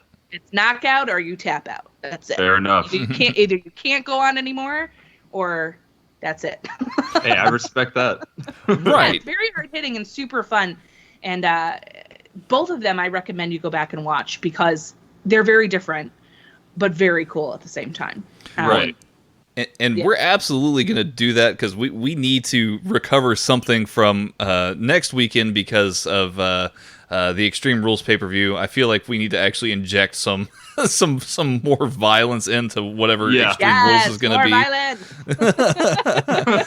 be. So Steven, I think we're gonna watch the two Bloodsport shows, the ones with Josh Barnett. I did get a chance to watch one of the pre-shows for it, which actually featured a match between Chris Dickinson, who we were talking about previously, and actually Andy Williams, who the Butcher, Andy Williams from Every Time I Die. They had a nice little match on Bloodsport, and like Queen said, it was hard hitting. It was some big slams, and what I found to be intriguing too is I remember seeing things from the first Bloodsport show that they did where John Moxley, who at the time was Dean Ambrose, but he was there seeing that first Bloodsport with Josh Barnett show with William Regal, and you could tell how intensely interested he was in kind of everything that was going on, and this was so new and so different for him.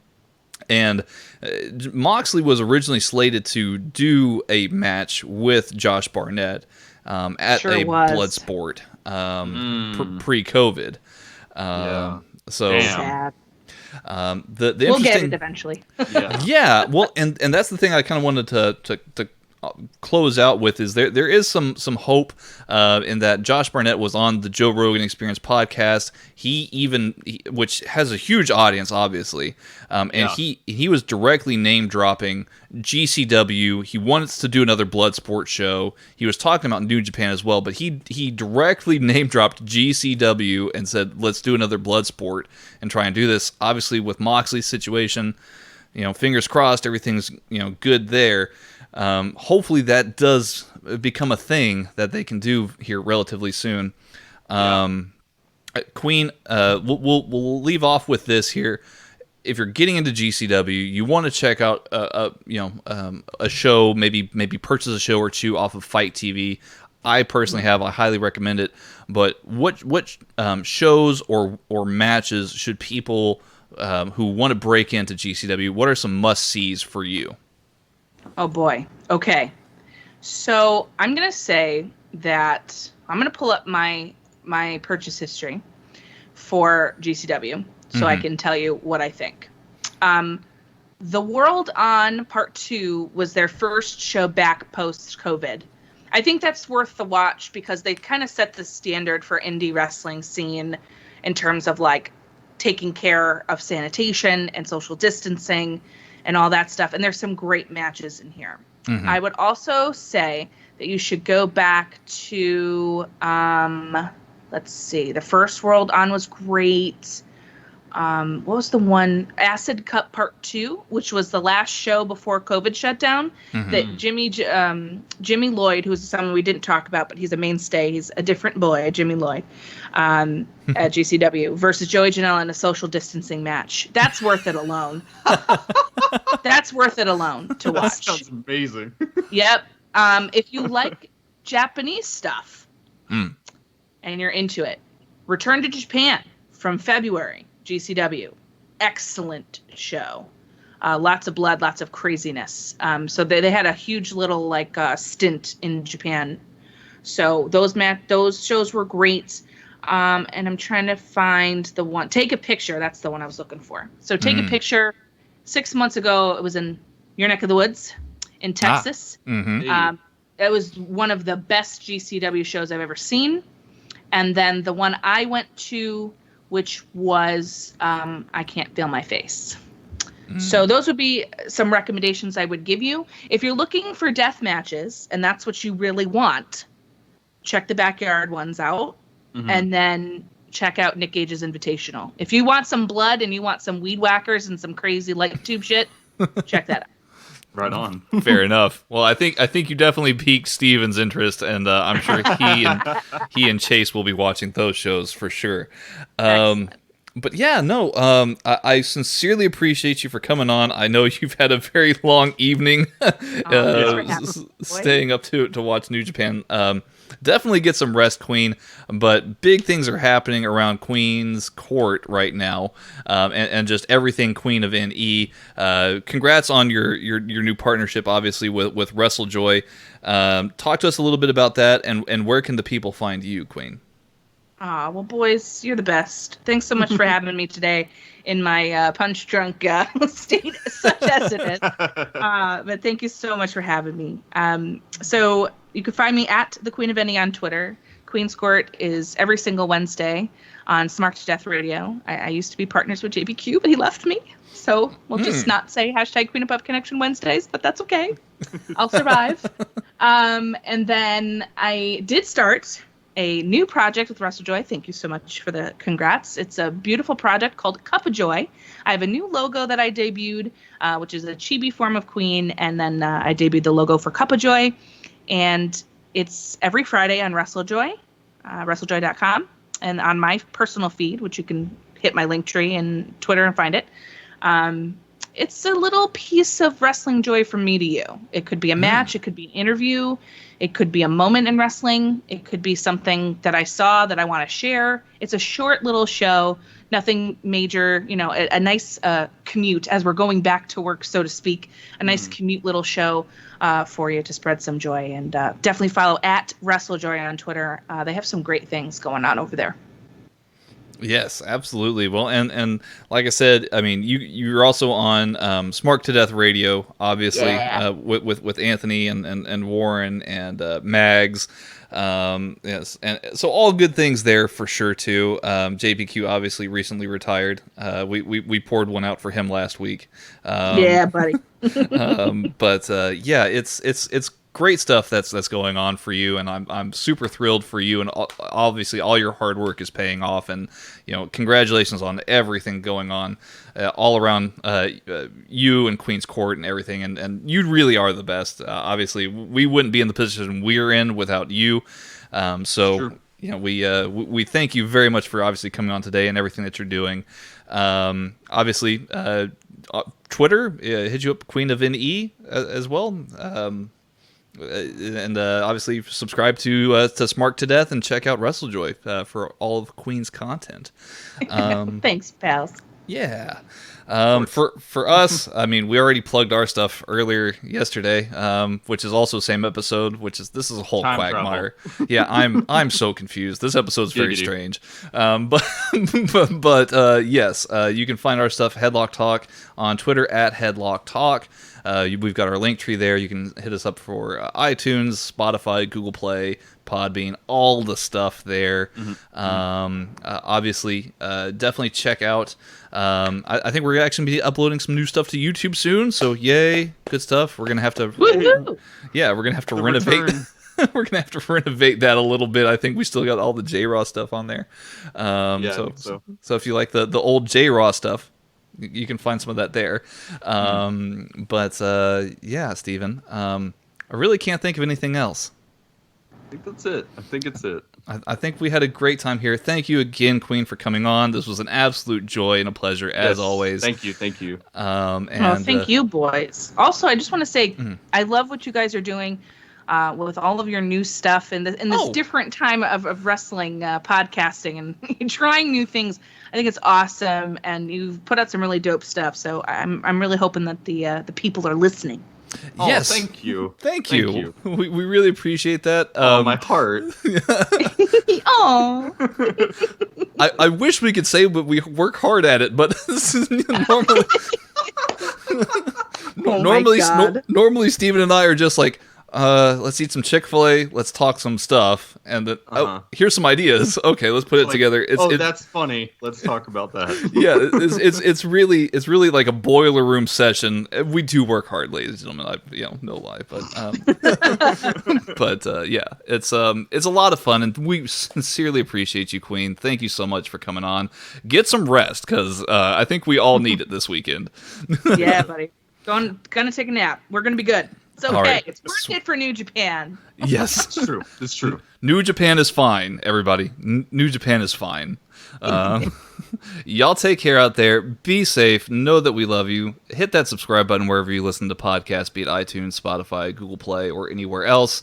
Also, hit up naturallyhemps.com. Use promo code HLT10 to receive 10% off on all of your purchases. It also never expires. So make sure to use that promo code for all your CBD needs. Otherwise, y'all take care. Have yourselves a great rest of the day. And thank you for joining us. Yeah, thanks for listening, y'all. All right, everybody, blow a kiss. Bye-bye. Later. Goodbye.